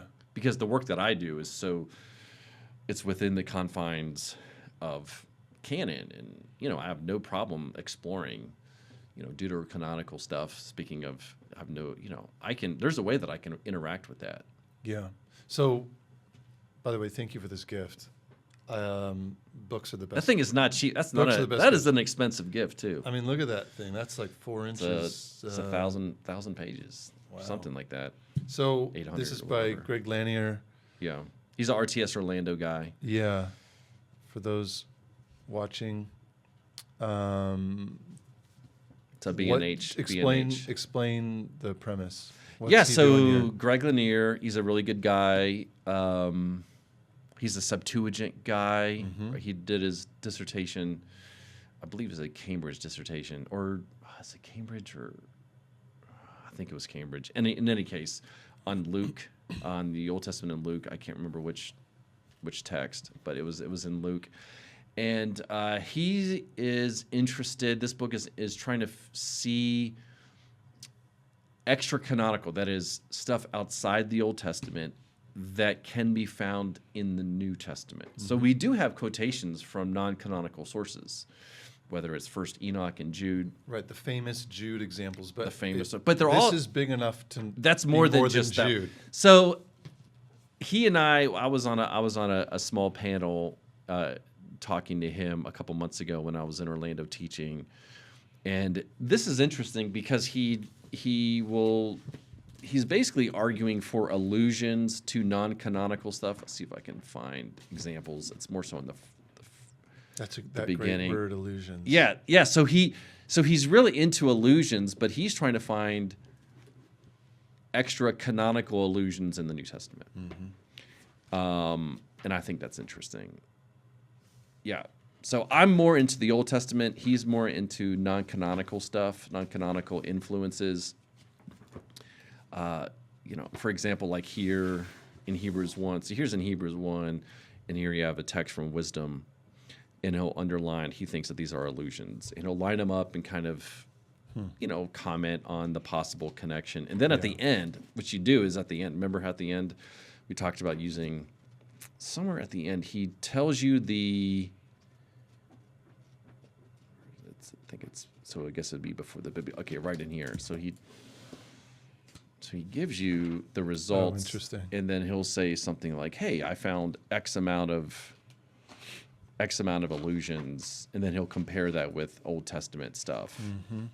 So I see more. It's funny. I see more Old Testament than he does. He sees more non-canonical stuff than I do. Maybe the truth is in the middle. But that's what this book is doing. It's fascinating. Must have been a ton of work. Yeah, he said it took him a long time to put that together. It's interesting that B&H is producing this. You would think that a Baker would pick something like this up, or an Erdman's. Yeah. You can see how B&H is trying to kind of broaden out Yep. what they're producing, what they're publishing. Yeah. Yeah. So the apocryphal prophets, but also the Athenian poets. Yeah, so it's really interesting. Non-canonical Jewish and non-canonical Greco-Roman sources. Huh. Yeah, it's interesting. It's provocative. Yeah. I started during my postgraduate work collecting Loeb series volumes. How many do you have? I don't have many. They're not cheap. No, and I won't go into the whole story, but we were... Do you have green and red? Yeah. We were house sitting for one of the lecturers at Durham for a few years, and she had hundreds of them in this small little room that I turned into my office for the 3 years we were there. Yeah. And she had the whole green section. Did in she one whole really? shelf. Not all of them, but hundreds. And then the red, and she could read them fluently, no problem. Right. She grew up with a classical education. But it's a fascinating world to me. If I could choose my life, it would be to spend and get paid for just reading those texts. It'd be amazing. It's so fascinating. Yeah. I know. I wonder, I've thought, if you have 2 lifetimes, I mean, part of me would do more Old Testament stuff. Part of me would do early church stuff, medieval. I mean, yeah, there's so many interesting things out there. It's sad that you don't have enough time to just do 3 of them. I actually struggle with contemporary devotional works. Oh, really? In the evangelical world. I really do. It's too thin? Like it's too it's flimsy? Too kind of like... Flimsy? They're not all like this. But sometimes I feel we don't like... need to name names. No, I won't name any names. But sometimes it's like sitting at, one of those churches where it's like, hey guys, how's it going? You know, like, oh my gosh, you know. But when you read now, I would say so. I would agree with you. But then when I read a guy like Keller, Tim Keller, you're like, this isn't flimsy to me. But Like, Keller is an outlier. I know, You know, and there are not. But a lot of people read him because it's both accessible and profound, and it's really hard for most people to do that. And the third element he has is it's authentic, and a lot of times maybe it's just me, but I'm reading these devotionals and I'm like, gosh, man, I just feel like I'm being, what's it call it? They want me to like them. You know, the way that you're writing, you want me to like well, I you. mean, you bought their book, so maybe they want you to buy their workbook. But it's why I like reading those ancient sources. Now, some of them too are a bit little like they're hard to access sometimes, or like it's such a world away from ours. But maybe it's that it's harder to get into them. Yeah, in the first probably. place. Not just in the original language, but even in the English translation, you're like, okay, I got to work at this a bit. And whereas the devotionals are just too. I think it's because where Tim Keller was when he wrote those. I mean, he's writing those at the latter part of his career. He's not writing them like in his 20s and 30s. That's a great Think point. of it like this. And had he moved to New York at that point? I think so. I don't think he's done. I haven't read anything pre-New York. I mean, I think once the New York thing, then it's Reason for God, and then he starts doing his devotionals. So he's much later in his career. I think the mistake is this. Mike Allen told me this one time. He said, I don't know if he was quoting somebody or just his own opinion. He said, you should not write a systematic theology before you're, what did he say, like 55 or 50 years old. Because I mean, you're like 28 years old and you're going to write a systematic, like you've mastered. Yeah. Or you would say the same thing about a New Testament theology. Like you're 30 years old, you don't know the New Testament well enough to write a theology of it. So now let's apply that same principle to devotions. You haven't walked with Jesus long enough to drop pearls of wisdom. Now, maybe you grew up in a hard life, and but I think most people should be writing it much later in life. And so I think that's why when you read a Keller, you're like, oh, it's because this guy's 55 years old. He's 60 years old. And he's had all those years of pastoral ministry and, you know, all the difficulties. So when he says something, you're like, that's amazing. When a 23-year-old person says it, you're like, you just got saved 3 years ago. Their devotionals are going to sound, not that you can't learn from a 23-year-old who's just converted. Yeah. That's going to have a different. That's a really good point. You know, and I think that's why. I think that's why, you know, when you read a Keller, it's different from a person who's 32 years old. Do you find that in your own writing? 100%. I see it. I can see books that they don't. And this is with commentaries. Like a lot of commentaries. I'm not mentioning any names. Generally speaking, most commentaries do not penetrate beneath the surface. They're just kind of playing at the top, like lexical games or lexical work. Like they're not actually getting, and it's because you know what this is like. You know, you're trying to write 3 books at the same time. You've got all these deadlines. You're just plowing through. And when you take that approach, it's just not going to be very good. Yeah. Yeah. It's not like, I know some guys, you do too, no names, they write too much. Because when I read them, I'm like, that's interesting. There's nothing new here. There's nothing, I mean, maybe it's new for you, and maybe you say this in a little different way. Sure. But it's just, the quality just isn't there. I mean, I would say that some people. Now I'm talking about commentaries. Now. Okay. Not topical pieces. Sure, because there's a lot of people think by writing. Yes, but I think that actually goes back to your point, because not all, like that process of writing is actually working out the thinking, and you don't necessarily need to or should publish all of that writing. To say it nicely, it's true. Like, let's arrive at the final product. You know, you've gone through all the struggle and the toil and the the intellectual kind of gauntlet, and then okay, now you've And you've produced produced something. this beautiful Yeah. finished piece. Yeah.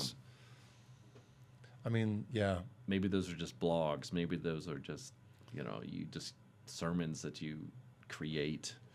They don't have to right, be published. right. Yeah, I am one of those guys. I mean, I do have I try to keep my contracts at bay. I try to only take on what I can do. But my view is, if I'm not going to say anything new, why am I saying this? That doesn't, because there are these other books that produce something that I can't produce. They're better than what I could do. Just go and read them. I don't want to try to imitate them. It just isn't. It's just not who I am. So, how did you find like your niche, your genre, and has it changed much throughout the last? Has it been 10 years since the mystery book with Beale?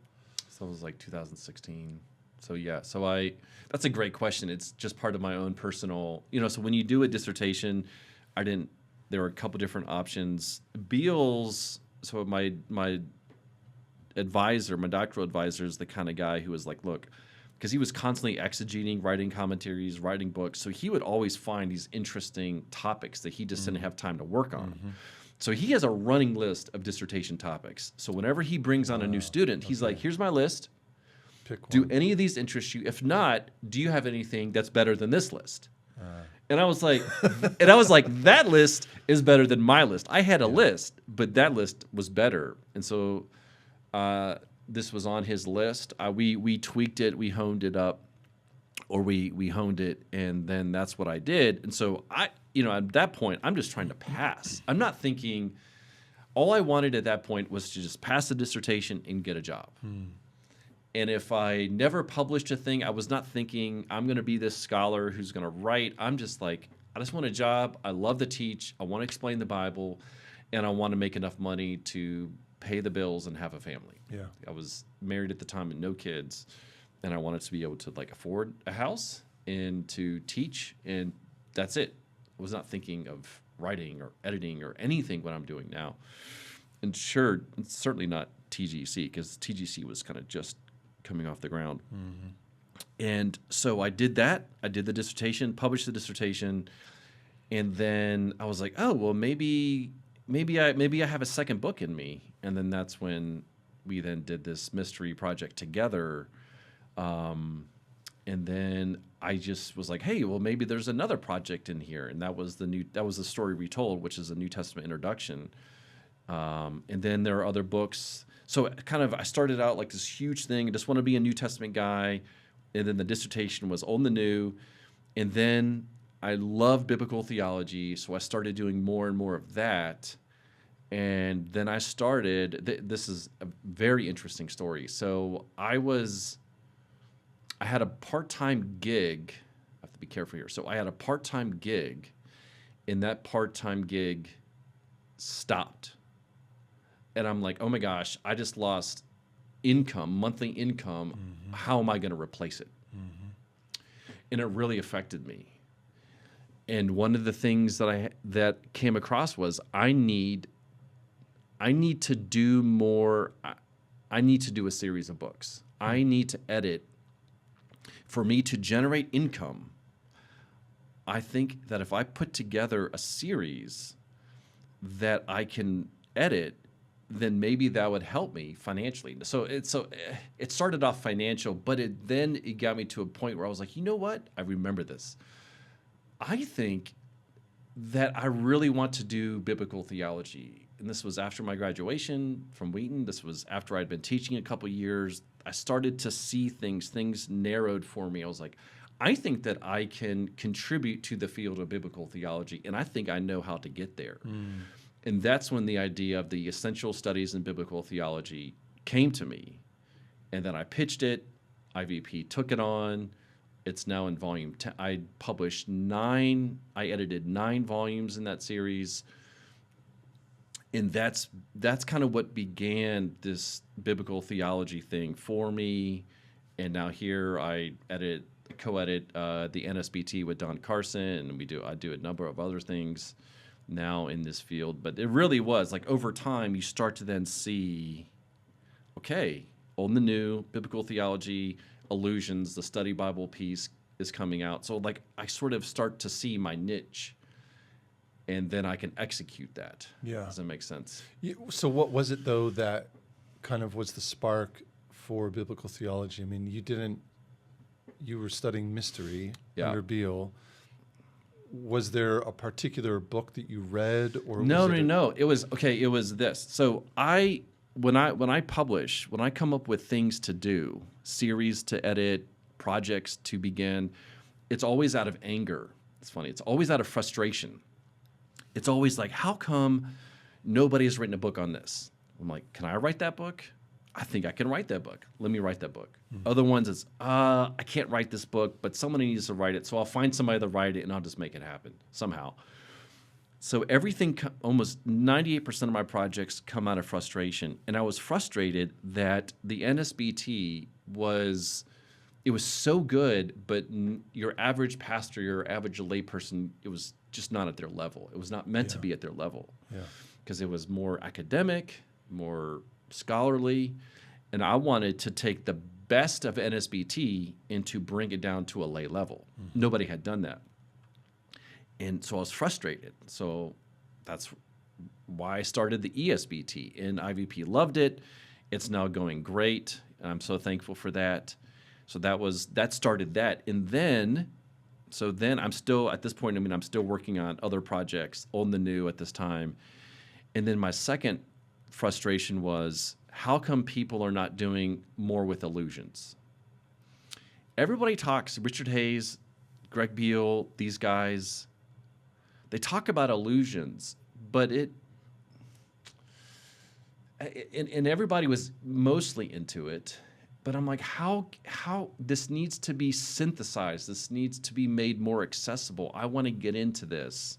How can I fix this? How can I bring allusions kind of on to a popular level? And that started me going. So that also occurred with my frustration with cross references. So I'm a huge believer in cross references. It's what I do. Yeah. I'm constantly looking at cross references in the NA28 or just whatever English text that I have. And I'm like, hey, these are amazing. But I'm like, but they're so hard to use. They're so hard to use. It's so complicated. So I started scheming, and it took me a couple years to kind of iron out how I would do it to bring allusions at a more popular level and redo cross references. And I went to all the publishers. I went to all of them: Hendrickson, Zondervan, Crossway, who produce English translations. So I went to all of them, and everybody said, "That's interesting, but we're just not into that." Okay. And then I went to B&H. But I didn't have any connections with B&H at this time.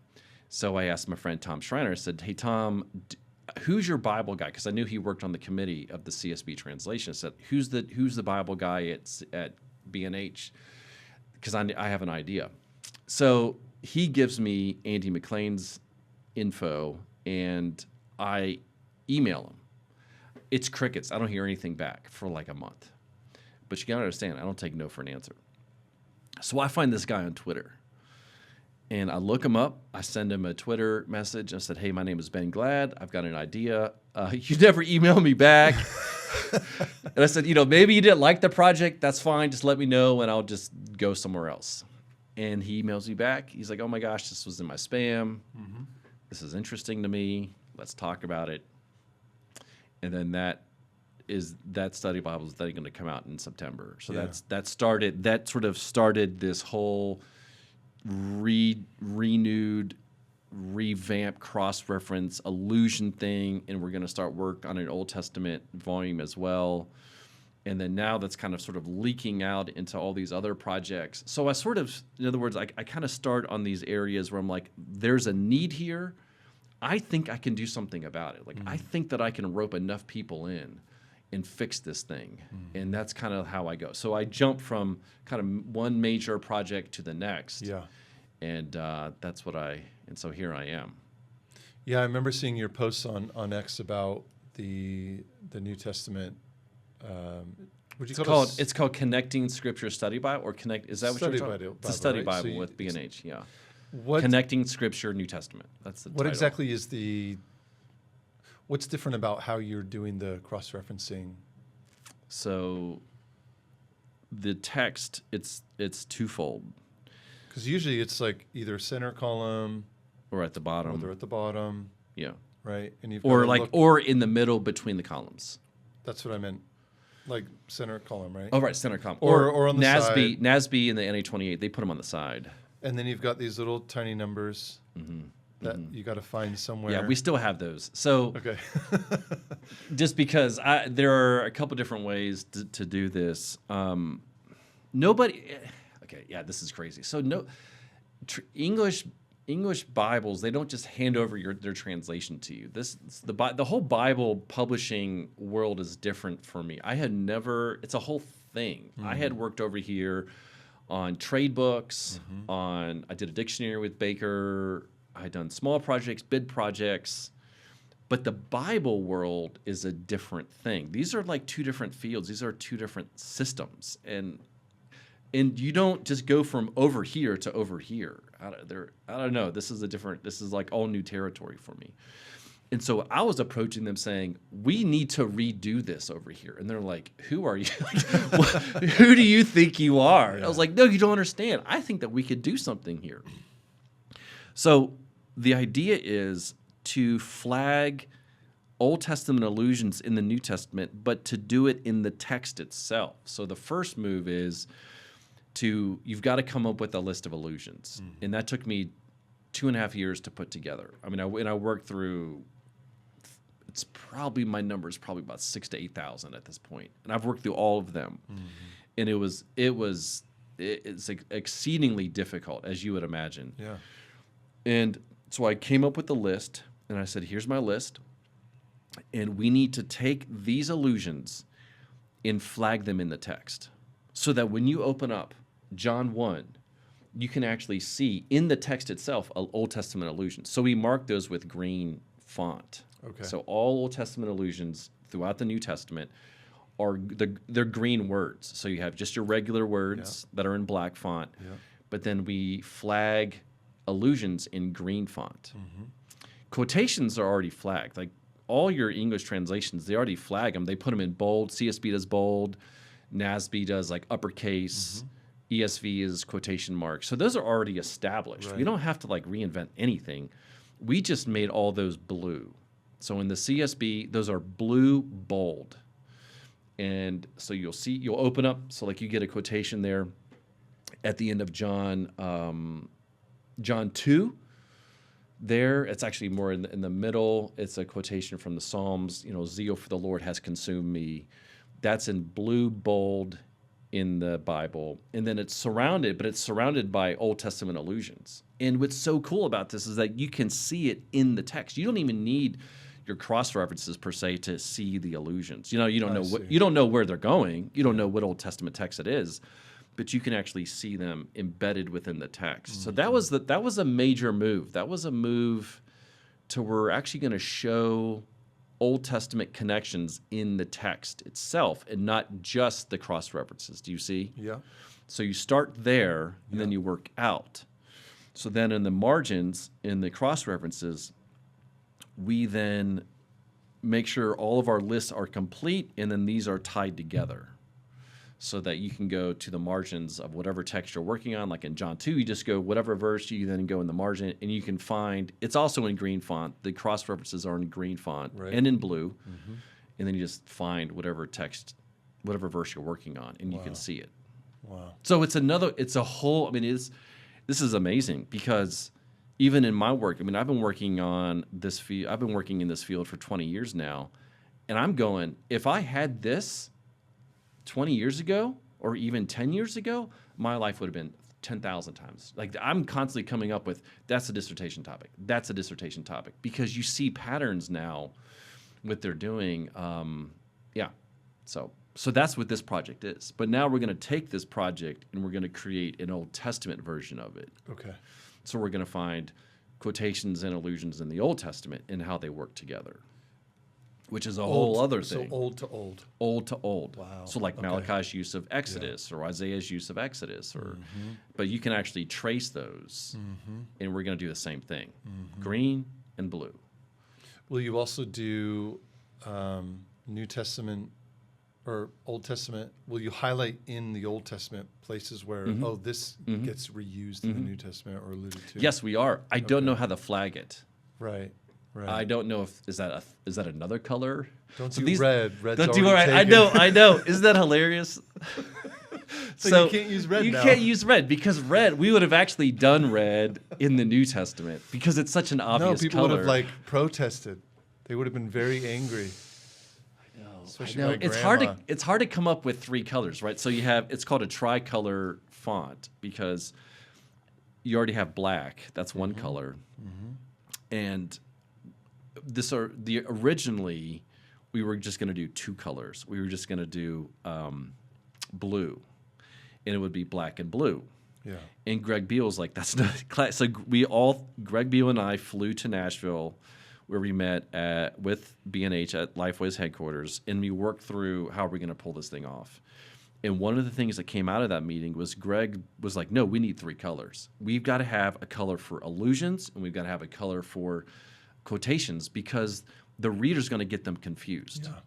Yeah. You've got to flag it. That's good. And Andy's like, that's a great idea. It just costs more money because the printer, like, you're now introducing a third color, so the price of production is going to go up. So I've thought about, and we are going to do this. We just don't know how. How do you flag this? But it's so needed. Quotations or allusions in the Old Testament that are found in the New, because there are thousands of those, thousands. So somehow we've got to flag it. You should do red.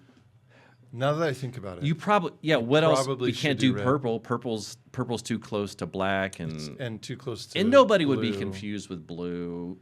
Oh, I'm sorry, with red. People aren't going to be. No, they're not going going to be like, these are the words of Jesus. No, because it's I have considered that it's probably the best of all the options. a red bold. Red ball, red- maybe. I'm only saying red because You can see. I like that you can actually see it.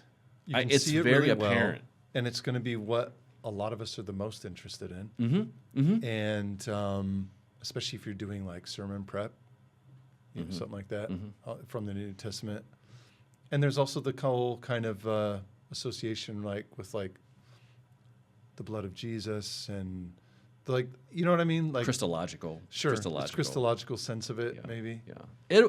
It will be very interesting because you'll be able to see. In fact, you can actually see it on the New Testament side of things. They like to allude. New Testament authors tend to allude to the same text. They tend to. And you can actually see the rhythms. You can Yeah. see which wells they like to draw from. Yeah. And then there'll be some books where you're like, it's like 3 words in red, like Ruth. We do have a couple pieces of Ruth or Esther, just a Yeah. couple allusions there where you're like, hey, where's the red? And you get little pieces, but you don't get them constantly pulling. But you go to Psalm 110, I mean, it's going to be all red. So it'll be very fascinating to see how New Testament authors are they tend to draw from the same blocks. Yeah. They tend to. They really do.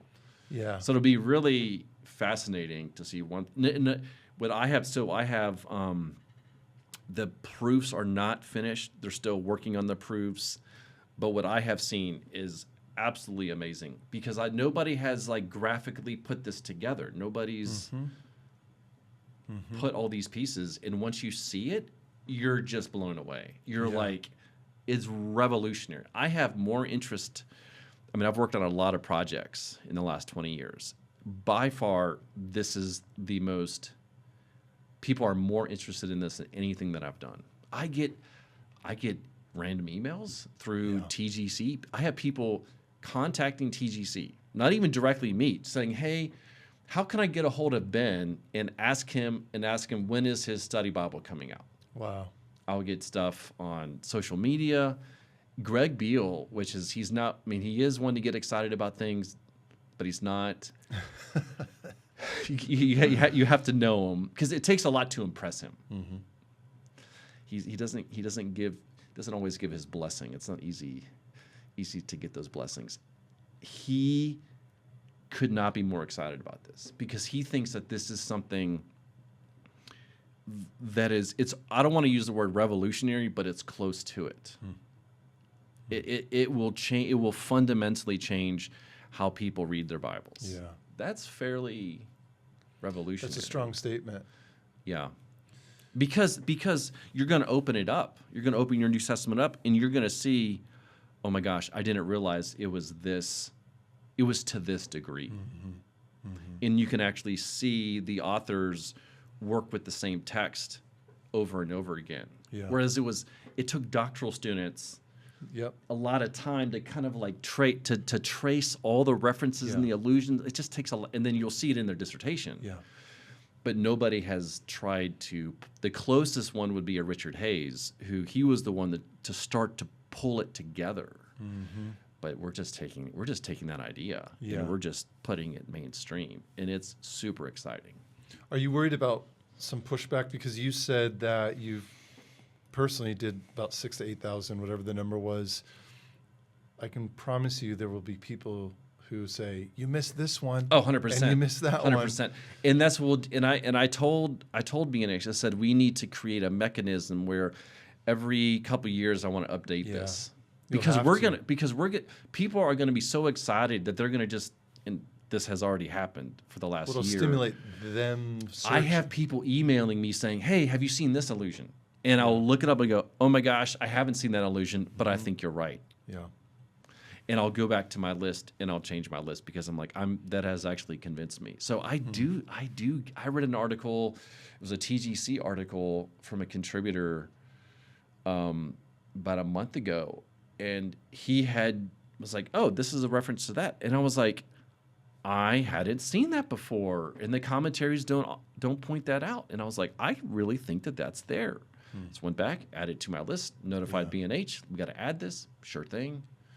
So we got to have. You're right, and I think that's where this is going to be a dynamic project. Like as the printings, as you keep doing printings, I think you keep honing it. Yeah. Most study Bibles, it's a very static piece. This is not going to be a static. We're going to be tweaking. Yeah. We've got to keep tweaking it to make it better and better. So you're right, 100% right. Yeah. Yeah. Would you, I guess, and that goes back to that whole discussion we had about how much more can you study the Bible? Like, right? And but here is a great example. It's incredible.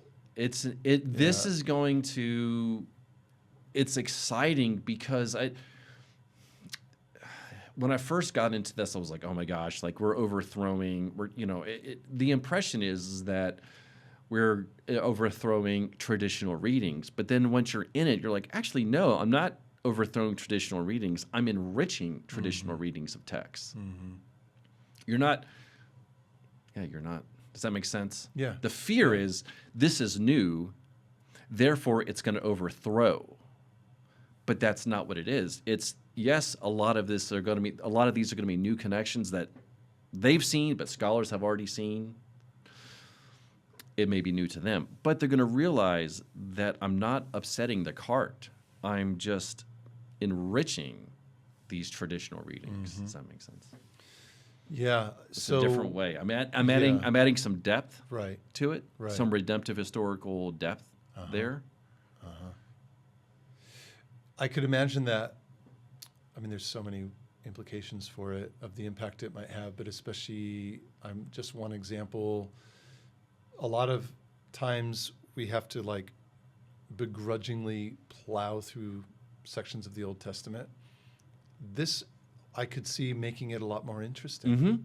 Every time you turn the page, there's these colors that alert you to this amazing integration that's happening, and ultimately it's all pointing to the divine authorship, right? It's incredible. So I wonder though if you could put, anytime Jesus quotes something, like the words that Jesus says pulled from the Old Testament. I don't know, I'm just thinking out here, or even like Greg's work, if there might in a future edition, you could start doing some of the apocryphal or the Greco-Roman in there I've as thought well. about, it's not as much as you think. So if this is what I typically say. So there are 350-ish quotations in the New. Old Testament quotations in the New, right around 350, 355. That's about 7 to 8% of what's, because that's only about, the figure, the illusion figure is, and I haven't counted it because I'm still working on, I'm not quite done with the list. It's really close to being done. The list is going to put me at about 6,000 to 7,000 illusions. So think of it. So that's about 5%. In other words, the apostles only quote the Old Testament about 5% of the time. 95% of the time, they're alluding to it. That's like their knee-jerk reaction. That's how they are thinking. Amazing. Yeah. I don't want to use the word reluctantly quote the Old Testament, but they do so sparingly. For example, it's this stat right here, which will blow your mind. People are like, no, that cannot be true. No, this is true. The book of Revelation, by far, uses the Old Testament more than any other book. Okay? Everybody agrees with that. Everybody, across the board. Liberal, conservative, whatever. There are, at most, 2 quotations in Revelation. Oh, wow. 2. Allusions, almost 700. Wow.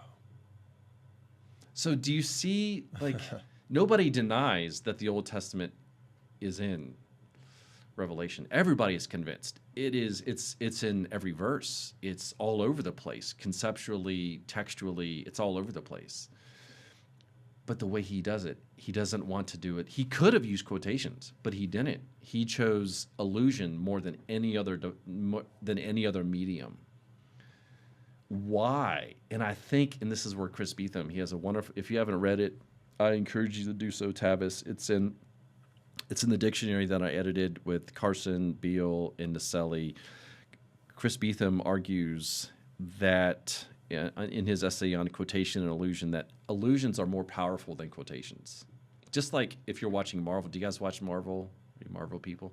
Pixar people? Yeah. Kind of? Sort of. Sort of.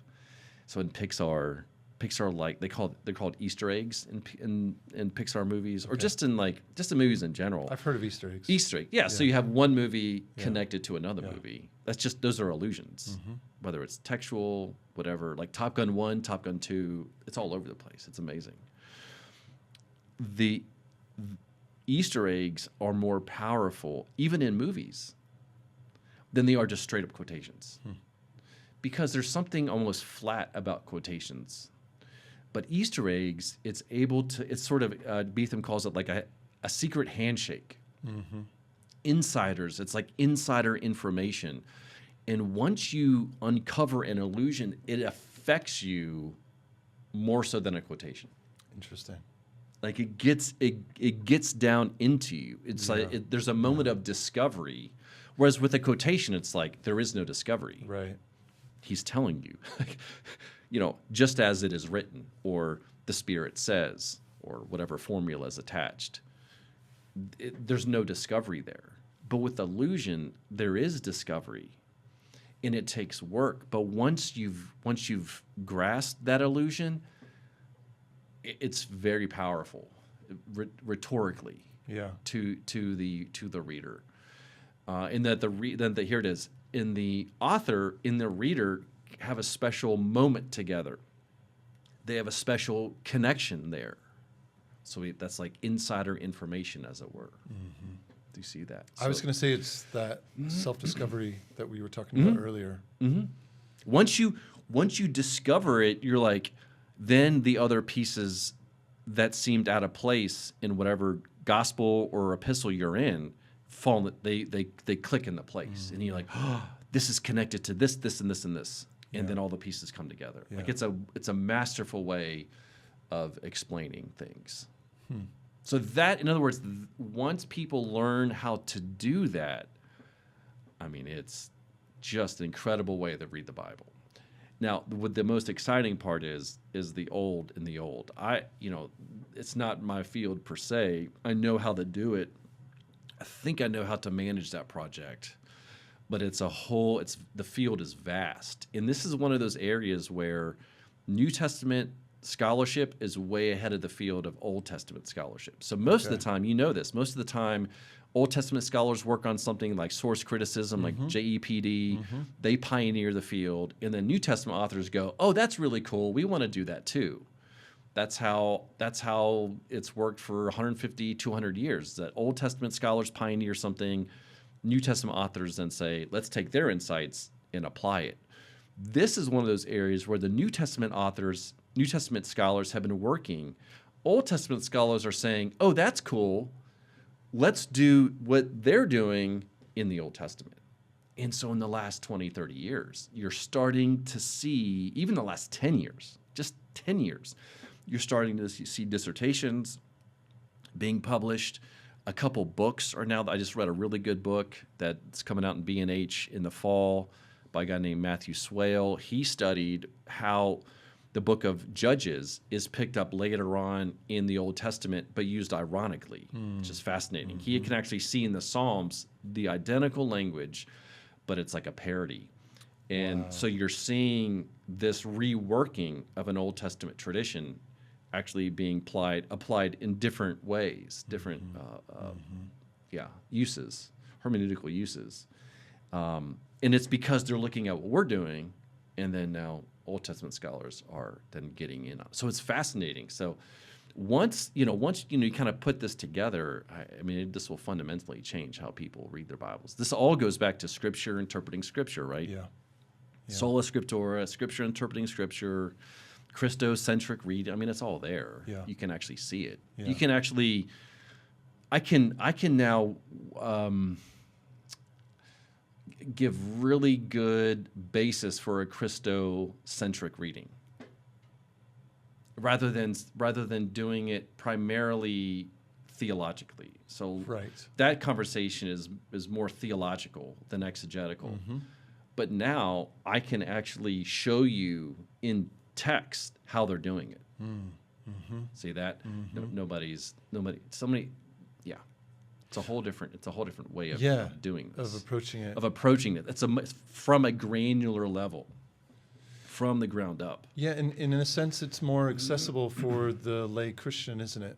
Because there's the text in front of you. You don't have to be an expert in systematic theology and know the nuances of doctrine to like a T, like a scholar might. You can simply read your Bible, and there it is. We're also producing a Greek edition that does this. Oh, nice. That comes out next year. Okay. So we're trying to work with the NA28. B&H published an interlinear with that publisher, and now they're going to try to. We are in contact with them about producing the same Bible, but using a Greek text, so that the Greek will be in green, it'll be in blue. Cross references on the side, commentary at the bottom, but it'll be in Greek for like MDiv students or pastors that know, or even scholars that want to actually see it in Greek. Yeah. You're going to ask a question. I interrupted you. I was. That's okay. Right. Helps. What sort of articles or prefaces do you intend for the study Bible to help people, maybe at the lay level, to come in and equip them to read it well? I've had women reach out to me and say, I cannot wait for this. I cannot wait for women in my Bible study to use this. Like Jen Wilkin or Nancy Guthrie. Like, they're super excited about this project. On the other hand, I have pastors and scholars, and even Greg Beal, say, Ben, I cannot wait for this list to come out. Or, hey, can you share me your list on Romans? Like, he was doing something in Romans, and it's like, yeah, I have a list of allusions, and here it is. And he was like, this is amazing. I'm not going to share names, but I reached out. As I was putting together the list, I did it through a number of different ways. One of my first ways was to reach out to, let's say, Matthew. I would reach out to major commentary writers on Matthew. I'll say, hey, I'm working on allusion list, my own stuff, other people's stuff. Do you have a list of allusions? And the author would say, no, I don't. They're just in my commentary. Or Romans. Say, hey, Romans is a pretty big book. There's a lot there, 59 quotations, lots of allusions. contact the major commentators. Hey, do you have a list of illusions? No, but I would like to have that. Nobody has lists. Like, do you see? Nobody has lists of these things. And because I would reach out to everybody that I knew, and nobody has lists. So I was like, I'm going to have to build this list. So I would go book by book. And over the course of 2.5 years, because I was just working in the field for 20 years, you kind of know where things are. And then I just started book by book, putting together a list. And that's how I did it. So now it's to the point where I have scholars reaching out to me, hey, can I see that list? Because nobody has tried to do a list before. So like Acts, we're coming out with a second edition to the Beale and Carson commentary on the New Testament use of the Old. Yeah. You know that Baker one. So we're doing a second edition to that. I couldn't wait to get that when I was in It's seminary. so good. It's so good. Yeah. So I'm one of the editors now with Beale and Carson, and I will share my list with the new, with those new essays, so that they can see, this, because the second edition is more focused on allusions. Yeah. That's one of the differences between the first and the second. Okay. So they can see the list. Because it's a really cool thing. It's a really cool thing. It's really cool. Oh, it'll, and I had been working on this for a long time, this field. But what I had come across, I'm like, how come nobody, my question was this, and I know the answer to it, but I would still ask it. How come nobody has done this before? And the answer is this. It's because scholars who know how to do that don't want to do it. So why is that? So, okay, let's go back. So if you're a PhD student, you would be willing to do that. You're like, hey, that's a great work. That's a great project. But you're young. You don't... This comes back to what we were talking about. You don't... There's not a sense about that young scholar where he or she can... It's both a science and an art. What's an illusion? What's not an illusion? You kind of have to know how things work to make that judgment call. Younger scholars, they're going to be shakier. The older scholars, more mature scholars who've been working in those fields for a long time, they can say that's one, that's not, for a variety of reasons. So let's go back. Who wants to put together a list of thousands of these things? Who's a senior level scholar or a middle-aged scholar working on all their commentaries and all? And the answer is nobody. Because it is a grind. It's it's brutal. Yeah, I was going to ask you that, if you could explain, because you said you spent about 2-something years putting together your list initially. What did that look like? And how did you balance that with all your other writing? So I just did it in pieces. I would just work on an hour a day. Sure, but give me the process. How I did that. Yeah. I mean, both I Right. want to know, but so how would you, you're like, okay, here we go. Yeah. Matthew 1:1, let's get into it. So I would start with the major cross references, NA28, UBS 5, and I would double check all the cross references, because this is what's so difficult. Even the NA28, those are not all allusions. It depends on the book. This is fascinating. Because I went book by book through the NA28, I can tell you that their cross references on Revelation are better than they are on Philippians. They're uneven. They're not. In my mind, I thought that they were consistent. They're not consistent. Some of them are more conceptual or topical. Others really are allusions. Sometimes they're more maximalist, like Revelation. Others, they're more minimalist. I can see variance in their cross references, that they did not use the same methodology across the board. If they may say that they did, but they didn't. So it's like this. So I would kind of pull oh yeah, I think that's right. And so I would pull that in. So I did all the major cross references. I would then go through the commentaries, see where they isolated allusions. But here's the thing: most even really good commentators like R.T. France, they would mention allusions, but they're not really into allusions. Yeah. Does that make sense? Yep. Doug Moo, amazing amazing New Testament scholar. Is he into this? I mean, he's into biblical theology. He's really sensitive to the text. He's very, very good. But is he into illusions? So he'll kind of point them out, but he won't do anything with them. So I went through the cross references of the major books, of the major editions. I worked through the major commentaries of books, but then I would find articles. Like I would just look up articles on the use of the Old Testament in Matthew or on this particular allusion. I would find it, I would hunt it, I would then check it. Oh yeah, I think that's right, or no, this isn't right. And I just did that as best I could. And I looked at the B.O. and Carson commentary because that has really good bibliography, and I just did the best I could. Yeah. And then over time, you build, right? You kind of keep building and building and building. But the problem is the synoptics. That's the kicker. Oh.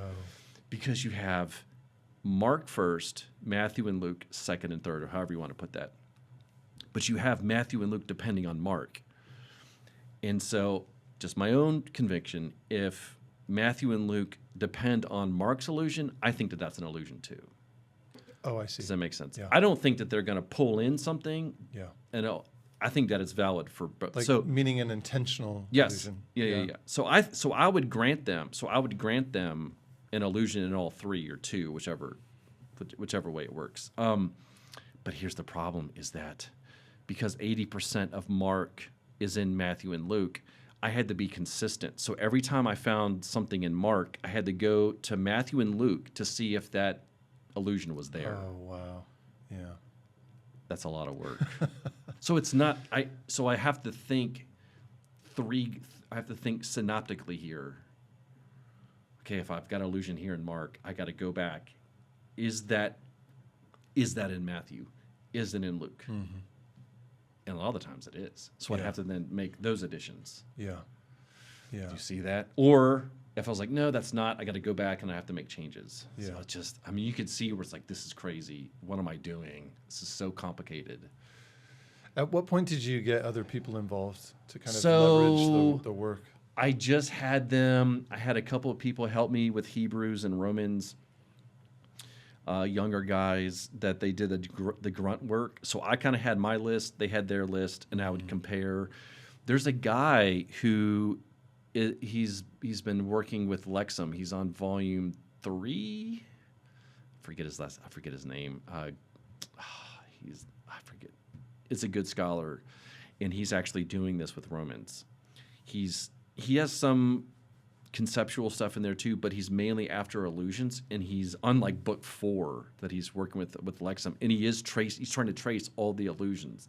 Wow. I don't think so. He's done so much work, so I can then kind of take it.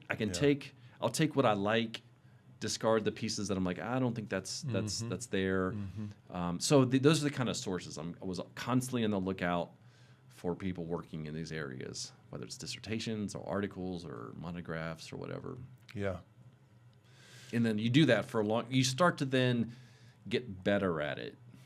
Does that make sense? I was going to say, like, throughout this process, I'm assuming that you reached a point where, like, okay, it's much more clear to me. Much clearer to me now. And much clearer. You're able to kind of on a scale decide how much of an illusion is it, or like how would you grade illusions on I just closeness? do. Yeah. Sometimes you can have just one word. Yeah, I mean they can be even size-wise, right? Size-wise. So, for example, in Mark, I'm working on this Mark commentary, so I'm very sensitive to Mark now. But like Mark opens with a quotation, 3 quotations: Exodus 23, Malachi 3, and Isaiah 40. And in the Isaiah 40, it's Isaiah 40 verse 3. Mark will allude to Isaiah 40 verse 3 just by using one or two of those words found in the quotation. Such as the way. So hadas in Mark most of the time is an allusion to Isaiah 40. Most of the time. And for example, like in you don't see this in the translations, when the disciples are going through the grain fields, it actually says it's poieo hadan. They are making the way. in the English, and it doesn't make any sense. Like, you don't make the way, but it's Right. because it's an allusion to Isaiah 40. So what happens is that the English translation obscures the allusion. That happens all the time. I think that's the most frustrating piece Yeah. to this process, is that they don't do it on purpose. They're not trying to obscure these connections on purpose, but they don't help. They don't.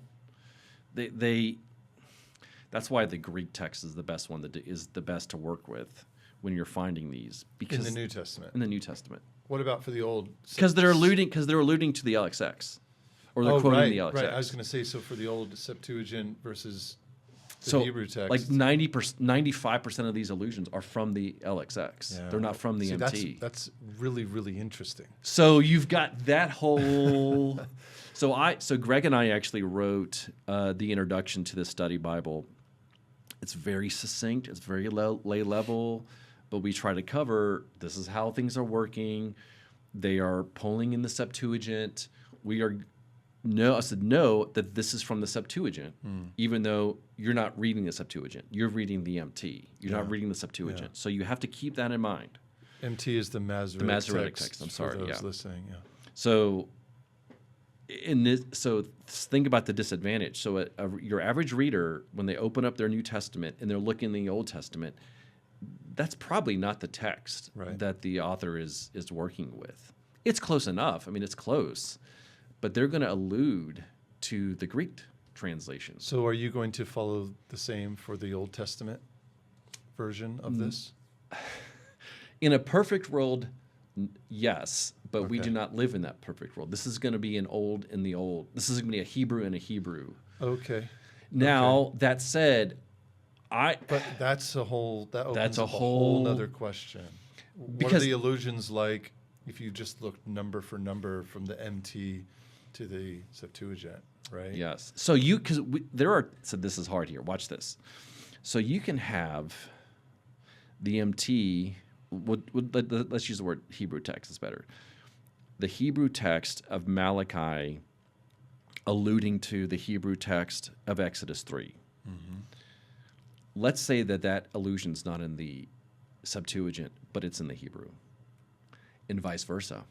You'll have allusions in the Greek text that are not found in the Hebrew text. Like, do you see how Yeah. complex this is? Yeah. And then to make it even more complicated, maybe they're working with a Greek translation that we don't even have anymore. That's just lost to us. I mean, we have to do the best we can do. Yeah. I mean, I think at the end of the day, this is a study Bible. We're going to make it as good as we can, but it's a study Bible. Like, we cannot make this thing super, and we're finite. This thing could take, I don't want it to take 20 years. I want it to take a short amount of time. So we're going to have to attack this thing. We're going to use the Hebrew text primarily, and if the contributor wants to make a connection in the Septuagint, sure. But the Old Testament's so vast, we just don't have the time to actually go through both texts. Yeah. Do you see? It's Yeah, hard. Like, that's we're really working, hard. you know. That's really hard. I mean, to do this at an academic level is insane. Nobody would do this. I mean, unless because you it's did, too like, complicated. Hebrew text, Greek text, Yeah. pa- Do you on see each that? on facing Yeah, pages, yeah. but you're getting into a Yeah. monstrous You're project. like, this is crazy. It's crazy. What English translation are you using? CSB, because it's B&H. It's B&H. Yeah. Which is good. It's like, it's NIV-ish. It's very readable. And for the most part, it's actually pretty consistent. I think they do a pretty good job. In fact, here's a little insight. They were the first to use Bible software in doing a translation. Oh, really? How was it used during All- the translation? Just books, like concordances. Oh, So let's say you had a translation team, yeah, and this is like 1940, Yeah. 1950, right. when these translations, whether it's the NIV in the 80s, because they're working on it like in the 70s. That's right. I mean, they're not busting out their power books. you know, they would use just concordances, Yeah. just books. Yeah. And Accordance was the first translation to use Bible software when in building their translation. So the ESV came out in 2001, Yeah. but that's the RSV. The RSV was finished like That's in the right. 1940s. That's right. And Crossway only changed about 9% of the RSV. So that translation was produced with books. they did they did the best that they could. But with electronic resources, we can immediately run word combinations, phrases, idioms instantly. In Wow. that, so you can speed that's up the the process. CSB. That's the CSB. I They're didn't know that first about to the do. history of it. Isn't that amazing? Yeah. And so that's why their translation tends to be a little bit more consistent, Right. because they can study phrases and idioms, and whereas before they would have to look up manually. And who's got that time? I mean, this is why they would know. take decades to I've got an produce. idea for you. Let's Sounds like a lot of produce- work. Whenever somebody says I got an idea, I'm like, I'm too busy. No, it's going to be super easy. We'll produce the first AI. fully AI Bible. I already tried this actually. This was with ChatGPT 3 when it was coming out. Yeah. And at the time I was reading heavily in Cormac McCarthy. Yeah, You know, like The yeah. Road and Yeah, No Country for Old Men. So it was like, the prompt was something like, pretend you are Cormac McCarthy. Write the first chapter of Genesis for me. It was How was that? awesome. Was it amazing? It was amazing. I'm scared to ask what it was like. Because it pulled in the amazing kind of, There's a he's, grid. There's he's like a grid. lexical master, just the words he's using and the descriptors, and it's not cliche at all. And I was like, this is heavy. This is really heavy. That's so funny. What? But where this is going though, this is actually the payoff. Producing translations of the Bible in languages that have. Exactly. I mean, it's incredible. Is it? It's incredible It's what you can do now. Biblionexus. Is that what they work on? It's that? a group of guys that came over from Lagos, who Mm-hmm. I used to work with actually, and they're involved in Biblionexus. I'm not totally actually certain the emphasis, but it's like AI powered Bible translation. I think there's translation involved, but I think it's more geared towards. I need to look this up. Sorry, guys. I'm Sorry to getting it wrong. offend your dear friends. Yeah, but I know that at a fundamental level, they're using AI for the study of Scripture, and just as a tool for opening up Scripture further. Whether it's for translation or not, I don't know. I mean, Look it up. I mean, look at all these, African dialects or Indian dialects, where you're like, it would take 3 decades, 2 decades. But now, I mean, you get AI in there, you get a couple experts that, make some tweaks, and there you go in a matter of a year or 2 years. And it's the thing that incredible. where it becomes so powerful is because it's language-based model, right? It's based on text. And this is, well, that's not the Bible, but It's about the Bible, so. yeah, big shout out to Greg. But it's, there's my dog. Jazz, where are you going? But yeah, because it's a language-based model and we have the text of Scripture Right. and all these other texts as well, it's okay. Jazz, Hey, get out how's of it here. going? Jazz, Jazz, Jazz, come go. here. Jazz, come. Come here, buddy. Jazz, Go, go. go, go, go, Jazz, go. go. Uh-oh. Go to mommy. Jazz, come. You can come in. Ellie, you can come in. Jazz, come. If you ignore him, he will come to me. Jazz, Just- you keep touching him. That's why. I keep. No, I keep. Good boy. It's funny. That's amazing. I'm not going to edit that out. No, please don't. I'd be offended if you did. I think Rogan has a dog on his show that snores. They're always trying to shut it up. This is basically Rogan. Yeah. Hey, Yeah, so it's. I mean, it Yeah. really isn't amazing. So I it mean, is really, amazing, that's- like, I mean, the that's potential of incredible. it, right? Absolutely incredible. I know there's so many discussions about the ethics of AI and the use cases for AI, but praise God that this is all. mean- In my view, it's like the printing press level revolution in what we'll be able to do. Yeah, let's say with you've got this it tool. right. Let's say you have a doctor, a surgeon who knows basic surgery, but the patient they're in like West Africa, and the patient has some weird tumor, and the doctor's like, I don't have 4 hours to study how to do this procedure. You ask AI, hey, how do I fix this thing? How do I cut this out? How do I treat this? Yeah. And they will tell you instantly. There you go. I mean, it can even do, yeah. Yeah. I wonder if it could help you with the illusions. I'm sure it could. But yeah, so again, it would be the same thing. Like it would be a great base, a great start, then I would go back and I would check everything. I double check everything. Well, that's what I'm saying is that you've already done all this work yourself, and perhaps you flip the order to where now AI becomes your backup. Check these for me. Double check. Find out what I missed. And this is where AI would be amazing. It's I just caught this yesterday. It was an allusion. It's to Daniel 12:3 about, and this is in Ephesians. So in Ephesians, Paul uses he's like, wake up, O sleeper. We don't really know. It could be probably Isaiah 60 there. Wake up, O sleeper. And then I can't remember how it word, but the Greek there is in shine, something shining. And that's probably an allusion to Daniel 12:3, shining, about the resurrection shining. They would shine like the stars. Wow. Okay. But I put Daniel 12:2 on my list. And it's that thing. I was one verse off. Oh, I see. So you put the wrong. I put the wrong verse. Yeah. Just I was off by one, and I caught it. But I'm like, there are going to be. Does that freak you out? 100% it freaks You're like, me how out. many of these But have I done?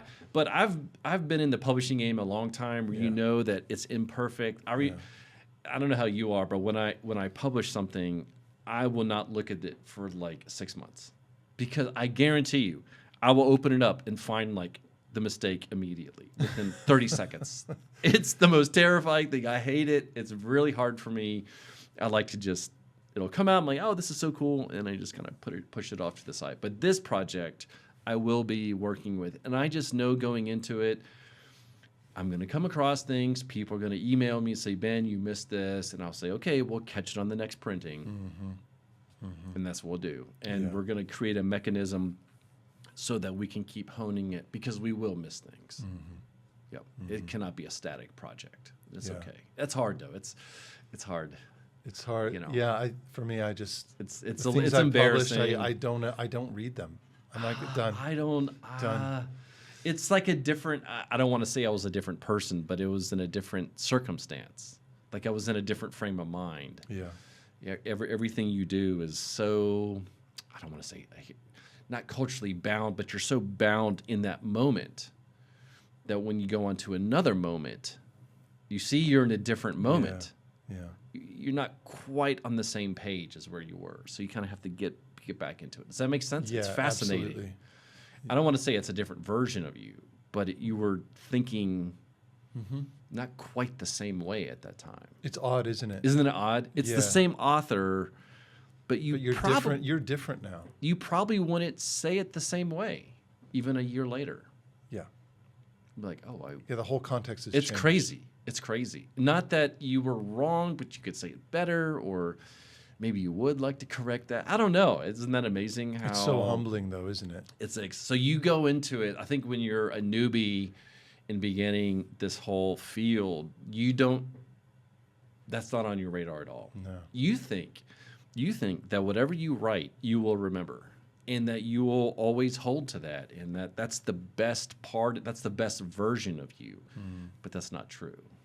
My problem is always this struggle with perfectionism, Yeah. and it really held me back during my PhD because, I was busy, but I remember one of my meetings with John. He was like, "You just need to get it done." Got to put it down. I remember He's like, "Just finish it," and he said do these it. great words to me. He's like, "It doesn't need to be perfect. It just has to be good enough to pass, and then you can go on and turn it into that big thing you want, or do whatever else you want to do. Just get it done." I remember I was a doctoral student. Doug Moo was talking to, I think it was Andrew Doss. Andrew Doss had come to Wheaton to give maybe a lecture, or he was there on campus for whatever reason. And Doug's an amazing scholar. Andrew's he's an amazing scholar as well. So you had these two scholars talking to each other. And Andrew was writing a book on Romans at the time and was asking Doug about something that he had said in Romans. And I remember Doug going, "Yeah, I have no clue what I said. Did I say that? I don't know why I said that." And I mean, I'm like a first-year doctorate student, and I'm like blown away. I'm like, wait a minute, you don't remember what you said? And you wrote like the commentary on Romans? Uh-huh. How can that be? But then here we are. Like, I can't remember what I did. I can't remember what I said. Isn't that amazing? Yeah. That was a very kind of humbling and enlightening moment for me when here's Doug Moo couldn't recall precisely. Somebody had quoted his own words, and he's like, I don't know, was that me? My wife does that to me I all was the taken time. aback. Oh, really? Just She's like, I- remember when you you said said this? this? I'm like, I have no recollection. I'm so sorry. Or for me, it's names. I'm really bad with names. Yeah. So my wife is like, well, do you remember Laura? Da, da, da, da. I'm like, don't know. Well, I just told you who it was yesterday. I'm like, ah. So it's like, here's the thing. If it's outside of these 10 people, just tell me, give me name and context. Because it's hard for me.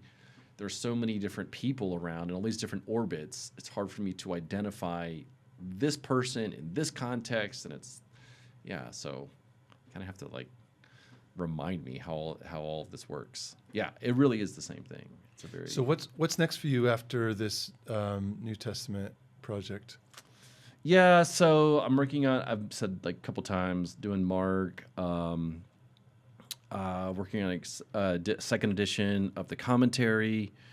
I've got a number of I work on the series, the NSBT series with Don Carson, and I am now, it's not public yet, but maybe by the time this is published, it'll be public. I'm the new editor of the Pillar series that Carson edited with Erdman. So that's been on my radar for the last couple of months, and trying to assign authors and second editions and just, fill in gaps. And so, I edit these gigantic things, and then I work on all these different, publishing projects myself. So Sounds like you're extremely busy. Yeah, I have lots of spreadsheets. That's the trick, is I have lots of spreadsheets. Kind of have a rhythm to my work. I've been working this way for about 20 years now. Okay. What's And the I've- secret? You know what? I think being organized. I think it's being organized, working hard, and then being kind to people. I think a lot of scholars, they get grumpy, Yeah. and it's just because they're busy. If things don't go their way, or they may have had just a hard day at the office or school or writing, and when they interact with people, they tend to be grumpy, and it's just off-putting. You're like, I kind of don't want to be around you, or I kind of don't want to write for you, or you.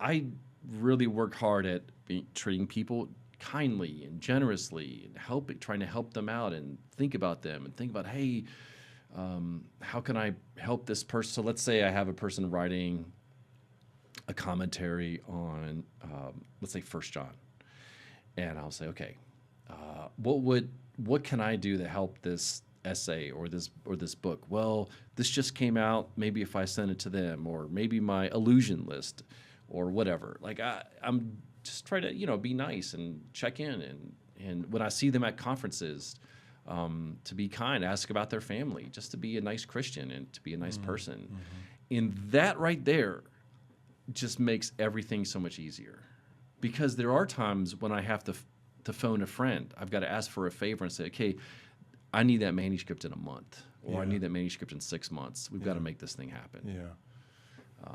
Yeah. So I try to be genuine in my interaction with them.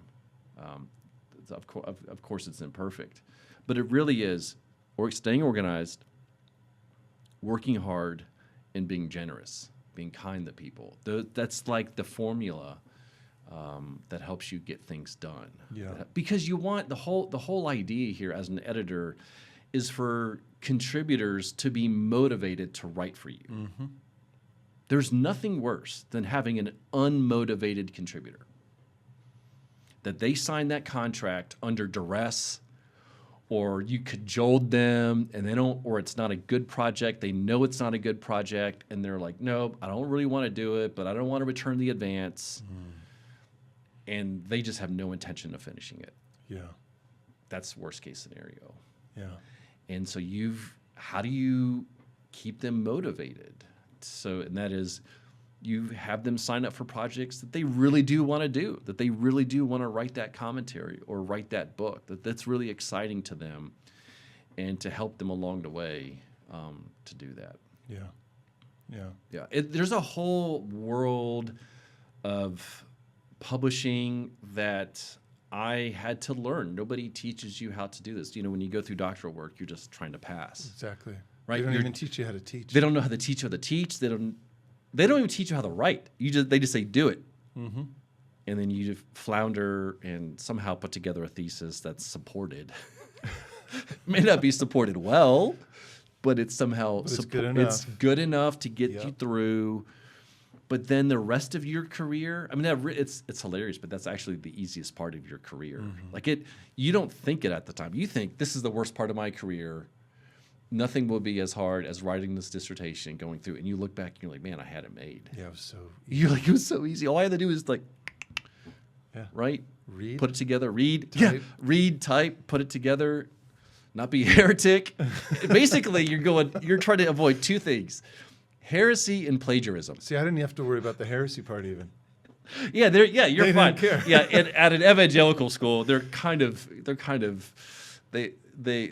mind. Not be a heretic and not plagiarize. Those are like the two things. Don't do this. Don't do that. Stay here in the middle, and just finish. But this whole thing of interviewing, getting a job, teaching, what will consume you, interacting with students, being a good teacher, publishing while you're working. How do you get a manuscript published? How do you approach publishers? How do you, I work with all the major publishers, and it's not like they approached me. I had to spend years.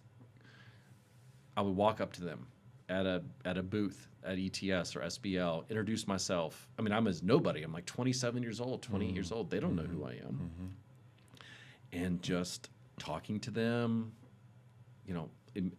getting their card, emailing them, getting to know them over the course of, 10 years, 5 years, and slowly but surely, oh yeah, Ben, yeah, that's interesting. Let's think about that. And then it happened, and then that project leads to another one, and that one leads to. And that's how it works. So you built that credibility over Yeah. years. You I were nice to them. Yeah, I think a lot of it is just getting things out the door.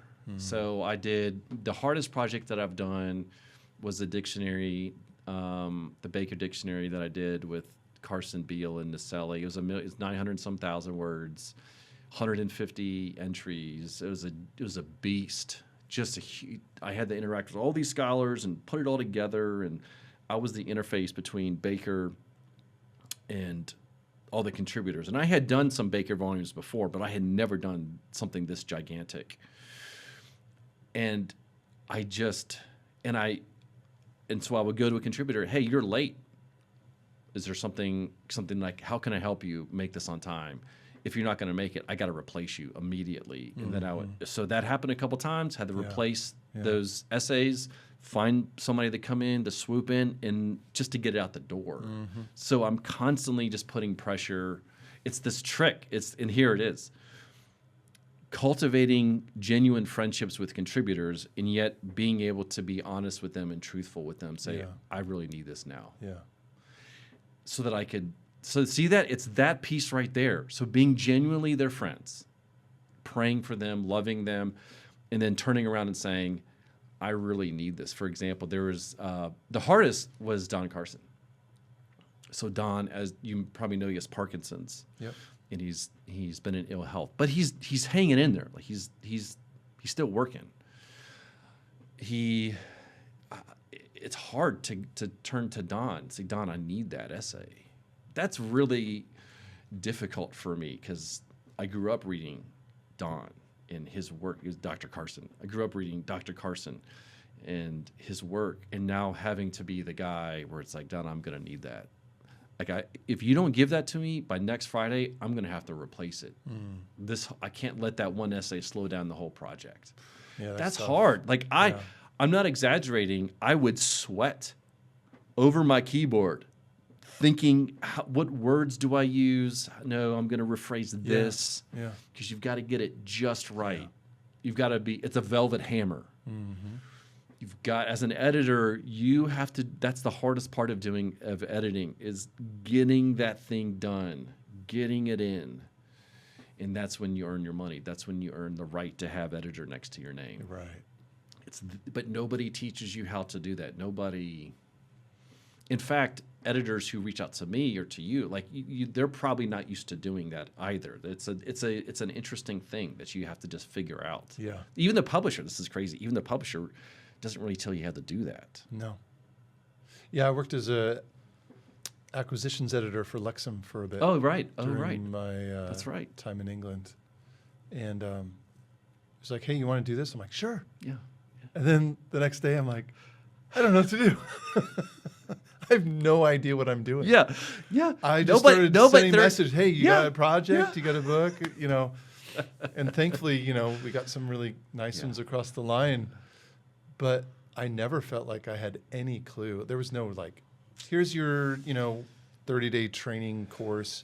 Here's your PowerPoint slide to teach you how to be an academic or an acquisitions editor. I knew what the word acquisitions meant. Yeah. You kind of knew what editor was, but how you put them together, you're like, I don't know. I don't know. Yeah, there is a whole. I would never try to write a book because I don't think I could do this. I just don't think I could formulate it. But there is a whole world here. There is a whole way of doing this job that has to be done well. Because if you don't do it well, you won't. You'll never. Those projects will never come out. Mm-hmm. They'll languish. They'll be there for they'll be stuck. And there's something there that I just learned. I think it's just through interacting with other scholars, other editors. I'm like, oh, that works. Like I didn't really make a list. It was a mental list of, oh, that's a mistake. Because editors would say things to me. I'm like, that's not how you motivate me.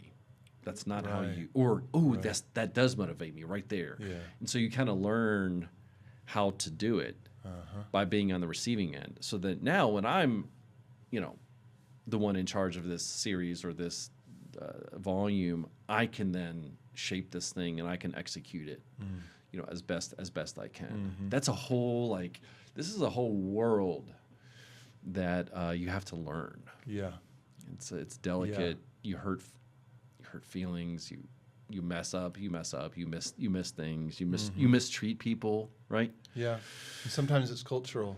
Sometimes it's 100%. I can't remember now if it was an article or something else for a German publisher, and it was I don't like how this starts.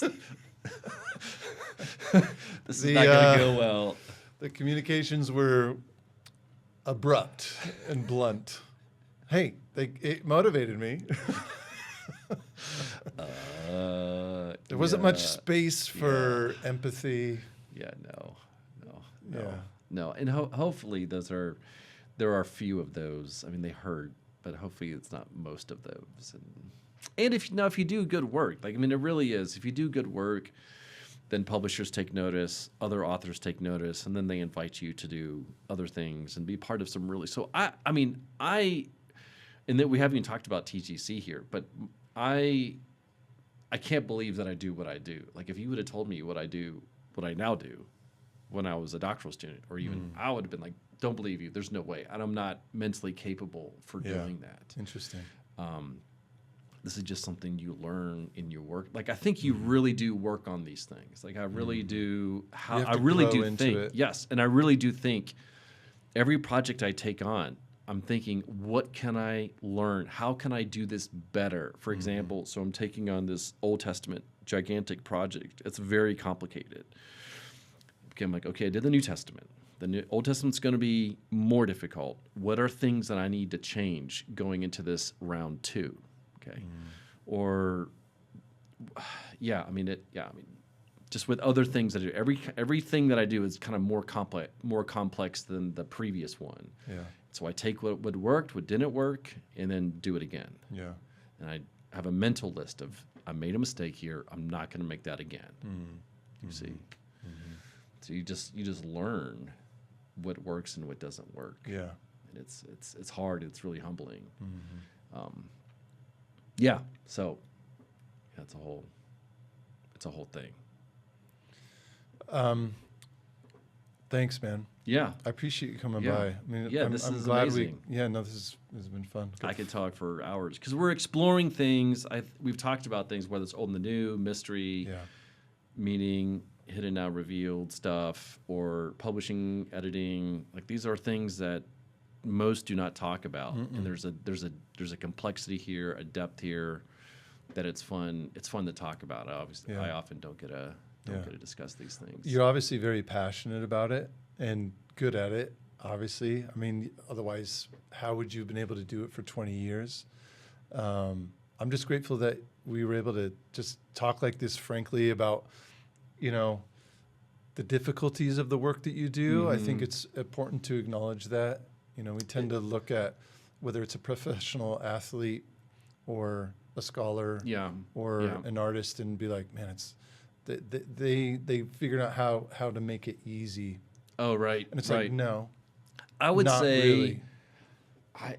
This may surprise you. I would say 3 out of 5 days I'm discouraged. Yeah. Most days I am not encouraged because the grind is a grind. Like things are not going your way, whether it's writing, editing, TGC. I mean, all these worlds. You're like, this is not working out. This is not going how I thought it would go. I tell my son, he's 15, I'm like, you got to understand, I'm a fixer. Like everything is broken. Everything I work on is like broken. And I'm like, how do I fix this? How do I mend? How do I overcome difficulty? And I don't overcome those things every day. Like, so that's what I mean. I only overcome them like 2 out of 5 days. Yeah.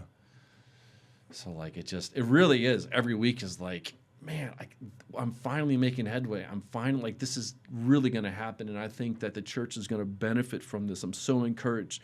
Then the next day you're like, why am I here? I should have been a carpenter. I should have been maybe not a car salesman. That seems like really hard work. But you're like, why am I here? Why, maybe I should have been a banker. Why am I, you really, I mean, it really is incredible what 24 hours can do because it's just very, it's a hard life. It's not an easy, it's exciting. Like, I think the payoff, like you see its effect, but you don't see it immediately. I think that's what's hard is that when I would publish a volume, you would think that it would immediately be like, oh, this is great. No. That's going to take like 3 years. It really does take 3 to 5 years down the road when you're like, people are actually getting around to reading it, interacting with it. And it's hard. Yeah. So you're going, oh my gosh, did I just waste 3 years of my life? Because you don't see the immediate result. And it's that there's a lag there. Yeah. That's just brutal because you're like, you question like, what did I just waste? It's hard. Those Sounds like it why just did I requires do so this? much patience and determination, like just getting through the grind every day. I mean, how do you ultimately how do you handle it? How do you keep pressing through? Because I think that I only take on, whether it's TGC or personally, I only take on projects that are very church focused. I do I do keep an eye on the academy, and some things that I work on are more academic, not 100% academic, but more academic than other things. Some things are just very church focused. But no matter what it is, I'm always thinking, how can my mom, she's not a scholar, how can my mom, though she's bright, how can she benefit from this? Can she benefit? Should she benefit from it? How can a pastor, my friends, can they benefit from it? What are they struggling with? How can I help them? What can I produce? And so the projects that I take on are very other focused. And so that's how I keep my eye on the ball. I'm thinking, if I work hard and produce this, I can make a difference down the road. Yeah. And I just know that it's not going to happen soon. That's Yeah. you just like, it's going to happen. If I'm faithful, I think I'm there. I think this is right. And I think I look into the future going, this should pay off. I'm pretty sure this is going to pay off. Mm-hmm. Does that make sense? So I'm Yeah, looking. absolutely. Now, here's the thing. I've been doing projects for the last 15 years. So I'm seeing So the you're fruit. seeing already. Does that it make does pay because off. I'm like so what I did 5 years ago, I'm now seeing the effects. Yeah. Does that make sense? So Yeah. I'm finding like saying, okay, I was generally on the right target for those projects, and that strengthens my resolve for these next endeavors. Yeah. Even though you won't actually see it for like 5 years. I mean, that's Isn't that something crazy? I always struggled with. It's hard. Is It's a hard. Who's gonna care? You know, who's gonna really care? Especially with, like, I published about a half dozen articles in some of the top journals of like Yeah. the academia space, Yeah. not church space, during my PhD, and it was fun, you know, to get published, and then but. There good was for the always that kind of CV. like the letdown afterward. Yeah, good for the CV. And then there's that letdown afterwards of like, who's going to read a random article on pseudophilo? I will if it's It's interesting. They're great articles. They are Yeah, great. no, they're That's really fun. good. But that was always the kind of letdown. Is like, Yeah. ugh, you know. So and it's kind of like, am I just being selfish? Like, is Right. it only for me? Because nobody in the church, except for an interested scholar, is Yeah. going to read these. They're not. I didn't see them having any kind of trickle down effect for like my wife or my mom. But those things help you they help you get projects that will eventually do that. I mean, it's kind of like a building. It's a step. Those are stepping stone. A friend of mine, John Fesco, he's a historical guy. He told me a story of his friend, and this story like affected him. And when I heard it, I was like, oh my gosh. His friend, I don't know his name, worked on an article for a whole year, peer-reviewed, I think it was systematics or maybe historical theology or philosophy, one of those fields.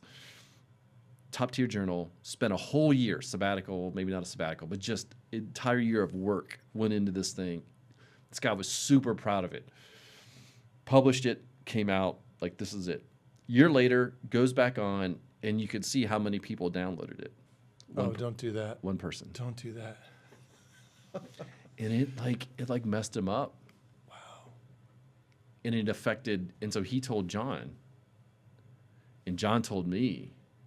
And that's sobering though, because you're like, the same thing, whether it's my dissertation, your dissertation, you're like, you write these things, maybe 20 people, legitimately, 20 people kind of peck away, maybe 50 people, maybe 100 but you know, it's just going to be a couple dozen working in that field, honestly, who will look at it. And you're like, I mean, that's hard. You've got to, here's the mistake. This is the mistake. The mistake is thinking that 10,000 people will read it and it will change their lives. That this will change the very fabric of New Testament studies or Old Testament studies or whatever. It's probably not going to do that. And as a Christian, you've got to think in terms of, has God called me to primarily serve the academy or to serve the church? Now, those are not mutually exclusive, but you've got to be really honest with yourself in motivating factors here.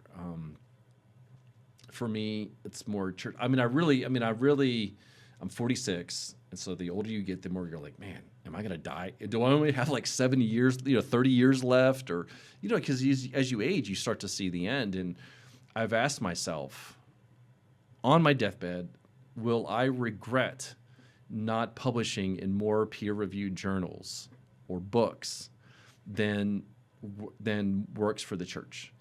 And I already know the answer to that question. I don't have to be on my deathbed to answer it. I want to do more for the church than for the academy. Now, it's a both and, but it really does affect, how I do my work now. So if I could write some volume for when I published in a German series, I could continue that, but I don't think that's what God has called me to do. Yeah. I think God has called me to do more church-focused things, and that is so fulfilling for me because I can see it come out in sermons or the the projects that I do with TGC or with other series that I work on, I'm affecting like hundreds of thousands of people, and then the stuff we do at TGC is like millions of people. And I may not see that in my lifetime. I may not feel that effect in my lifetime, but I know it's there. It really is an amazing thing. Yeah. And that just is, so that's what helps me, like, grind it out. When Yeah. I'm like, oh my gosh, nobody, this is, what am I doing? You have to think kind of big picture. I think the mistake that young scholars make, they're thinking, I'm going to get a PhD, I'm going to publish the dissertation, I'm going to get this amazing tenured job, and I'm going to have this career that is sterling, and I'm going to profoundly shape the academy. It's possible. It's possible. But you've got to think, has God called you to that? It's so true. You just described my journey. Yeah. That's what I thought. Yeah. And things went very differently. Yeah. Not Yeah. necessarily negatively. Just differently. And I've had to ask that question a lot recently because after the PhD, and I tried even during my doctoral work to get jobs. Mm-hmm. And I remember there was one in particular that I was shortlisted for, actually in Durham, that ultimately I didn't get because the other guy had already finished his PhD. Yeah. And I simply had to do my defense. Yeah. I'm not bitter about that. No. yet. Obviously, that hasn't left an impression on you. I forgot about it. You forgot about it. And just not recalling it. And I ended up transitioning into launched a startup in London, and then we moved here for a job in publishing, but still on the media side of things. And always this question of what did I do all that for? Yeah. And part of the answer is the reason we're sitting here right now is I thought, okay, I have the background to engage in conversations with a guy like Ben or Ryan who came in, or while I was at RHB, we had who do we have? Brian Chappelle and Ian Hamilton and other names. Not just names but non-names as well. Just people just being able to dialogue, both at that lower level, not lower. You know what I mean? Yeah. Kind of just basic everyday life level, and the high scholarly stuff and everything in between. And so I think it still remains to be seen, but I am encouraged that the Lord has given me somewhat of an outlet for the education and the skill set and the interests, that looks very different than what I had imagined. I think most scholars who are teaching, I think that if you were to ask them, is this what you would expect, 90% would say no. I think they would use this word, it's not fulfilling. Oh, wow. Interesting. I think so. Because you always think, if I can just finish the dissertation, if I could just pass the defense, if I can just get a job, if I can just get that second book, that third book, I think it's a lot. George Ladd. I haven't read his biography, but I've heard bits of it. Sad it's very story. sad. Yeah. It's like that's the kind of guy where you're like, oh my gosh, it's. Yeah, and for those who don't know, he kind of reached the peak of Evangelical scholarship. Yeah, and in terms of both his output, but also his recognition, which is the big thing, right? He was acknowledged in his own lifetime as being this giant, and then he just fell so hard. It's. I mean, I really do. Scholars will not tell you that. I think they would have to be well established, already tenured, to be honest at that point. I just have a sneaking suspicion, because I'm kind of in the trenches too. I'm kind of in the trenches too, and I think a lot of them really doubt, and especially now with higher education, jobs are even harder to come by than they were in 2008. Humanities, it's even more difficult to get a I mean, job. TED's They're moving. They're moving What to are all Canada. these faculty members going to do? They're not all going to move. right. And if you read, Carmen Imes had this post, it was a Facebook post or it was a blog post, and she listed all the schools that had closed just in the last couple of years. And it's huge, Really. both colleges and seminaries. And you're like, where's all the faculty going? And these are all Yeah. faculty who are probably in their 40s and their 50s and their 60s, well beyond, the newbies. What do you do now? What do you do? I mean, You talk about soul searching. Because how do the you take that chances- skill? So personal example, I've had such a hard time taking my academic skill set, we could call it, into the regular working world. Yeah. Now, thankfully, I Yeah. worked for Logos for a long time. Right, And- right. and And then- Lexham will teach you some different tricks. And I had some, I can say that I did marketing at a SaaS company. Yeah. So, but what are you going to do if you've just been, not just, but if your thing has been teaching? So, I mean, maybe you go into like I think you do a different level of online. education. Like you you do do online. online. I think that's the move. You reach out to a Liberty. They have 50,000 students. But still, whatever. there's only so many. Yeah, no, all those jobs are already filled. But maybe they would open up. Maybe somebody who. I'm just saying. I think the move is because things are so dry now. Is to think in terms of online opportunities. Well, not only that, as you say or said, a lot of people go into this profession and realize it's not as fulfilling as they thought. And maybe this is like, oh, there's that thing I used to like to do. Yeah, right. And now Or there my, will always my be brother has yeah. a machine shop. I'm going to go help him Work run with it my or hands. whatever. Now there will always be a need to teach part-time. Most places, there's probably an evangelical school somewhere around there. And if not, then there are a lot of opportunities to teach online, to have a qualified guy who has lots, or woman who has lots of experience to then do something part-time. There's probably more than you think. Yeah, I mean, I actually taught my first class. Actually, Aquinas College is right across the street. Oh, yeah, right. And right. it's a Catholic university, but not all the faculty has to be Catholic. Mm-hmm. And I taught a class on Jesus, and they want me coming back in the fall to. Yeah. It's just like there Yeah, you go. see, exactly. Okay, and Right I'm here. not going to be able to support my family on that, but it's Probably gonna scratch the itch. Yeah. And Yeah. That's what going forward, I think those who have lost their jobs or go trying to get into the job market are going to have to be okay with that. Mm-hmm. If they want to do more teaching type things, they're probably going to have to go into a local church. So do Yeah. like local church things, Yeah. combine it with a teaching gig on the side. I've actually had people reach out to me, and I've encouraged them, and that is what I've been doing since I lost my job at RHB, which is I've just been sending emails to churches and saying, would you like a scholar in residence? I mean, do you want a guy Right. who's got a background, and I can Yep. help you with sermon prep. I can help create courses for the congregation.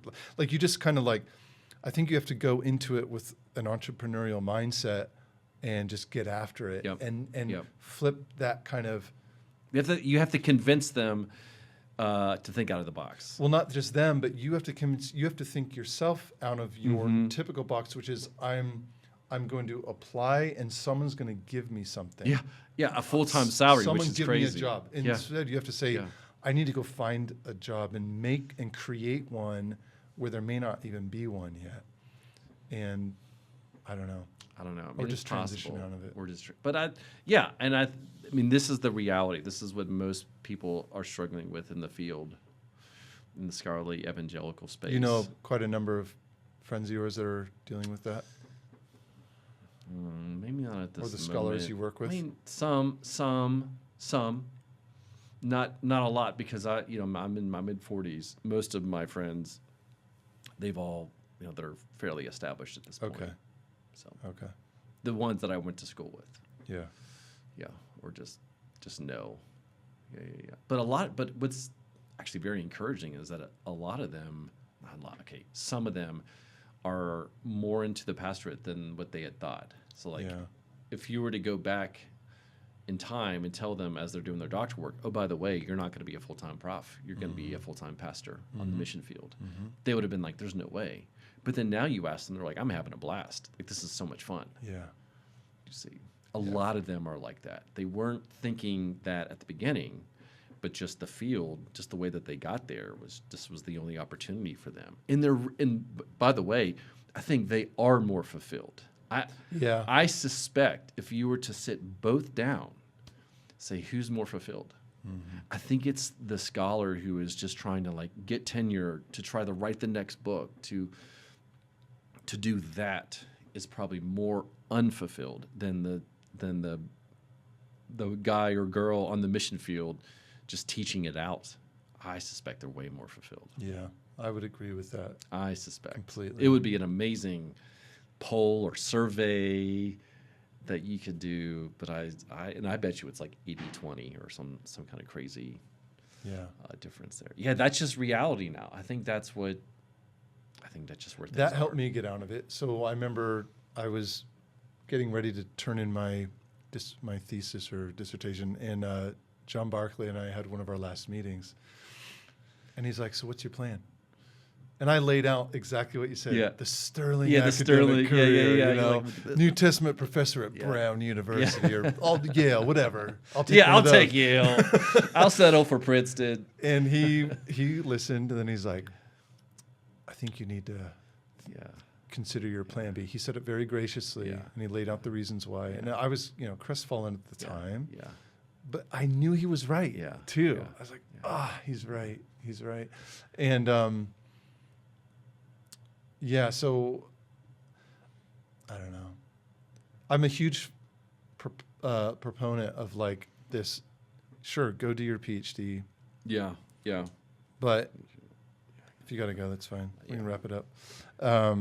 But taking that out directly to the church, I think that's kind of the model that I would fully support. That. Yes, 100%. And I think the church, the need is there. It's very fulfilling. I mean, as long as you're faithful, really, like if you're faithful to Christ, faithful to your spouse, faithful to the school, your heart's in check, and you work hard, I think you will have a blast. Yeah. It's And I when- think your yeah. writing is going to be better because you're in the Better, trenches. yes. You understand how people amazing. think. I was just at a conference, and I've got to go after this. I was just at a conference in Orlando a couple weeks ago, and it's with this Rafiki Bible thing, and it's thousands and thousands of African students and adults that they are teaching out the Bible, and it is absolutely, it is life-changing. And so they bring people over to teach these things out, and I'm like, that's amazing. Yeah. Like, that is so fulfilling. Yeah. What a way to spend your life. Well, hey, I got to go. Yeah, man. Thank you so Thank much. you. This I was great. appreciate your time. Thanks, Ben. Thanks for having me on, and Keep doing your great work, man. Oh, thank you. Well, keep up the good conversations. Yeah, more to come. I'm glad we could chat, and Thank you for the do all book, that. too. Yes, of course.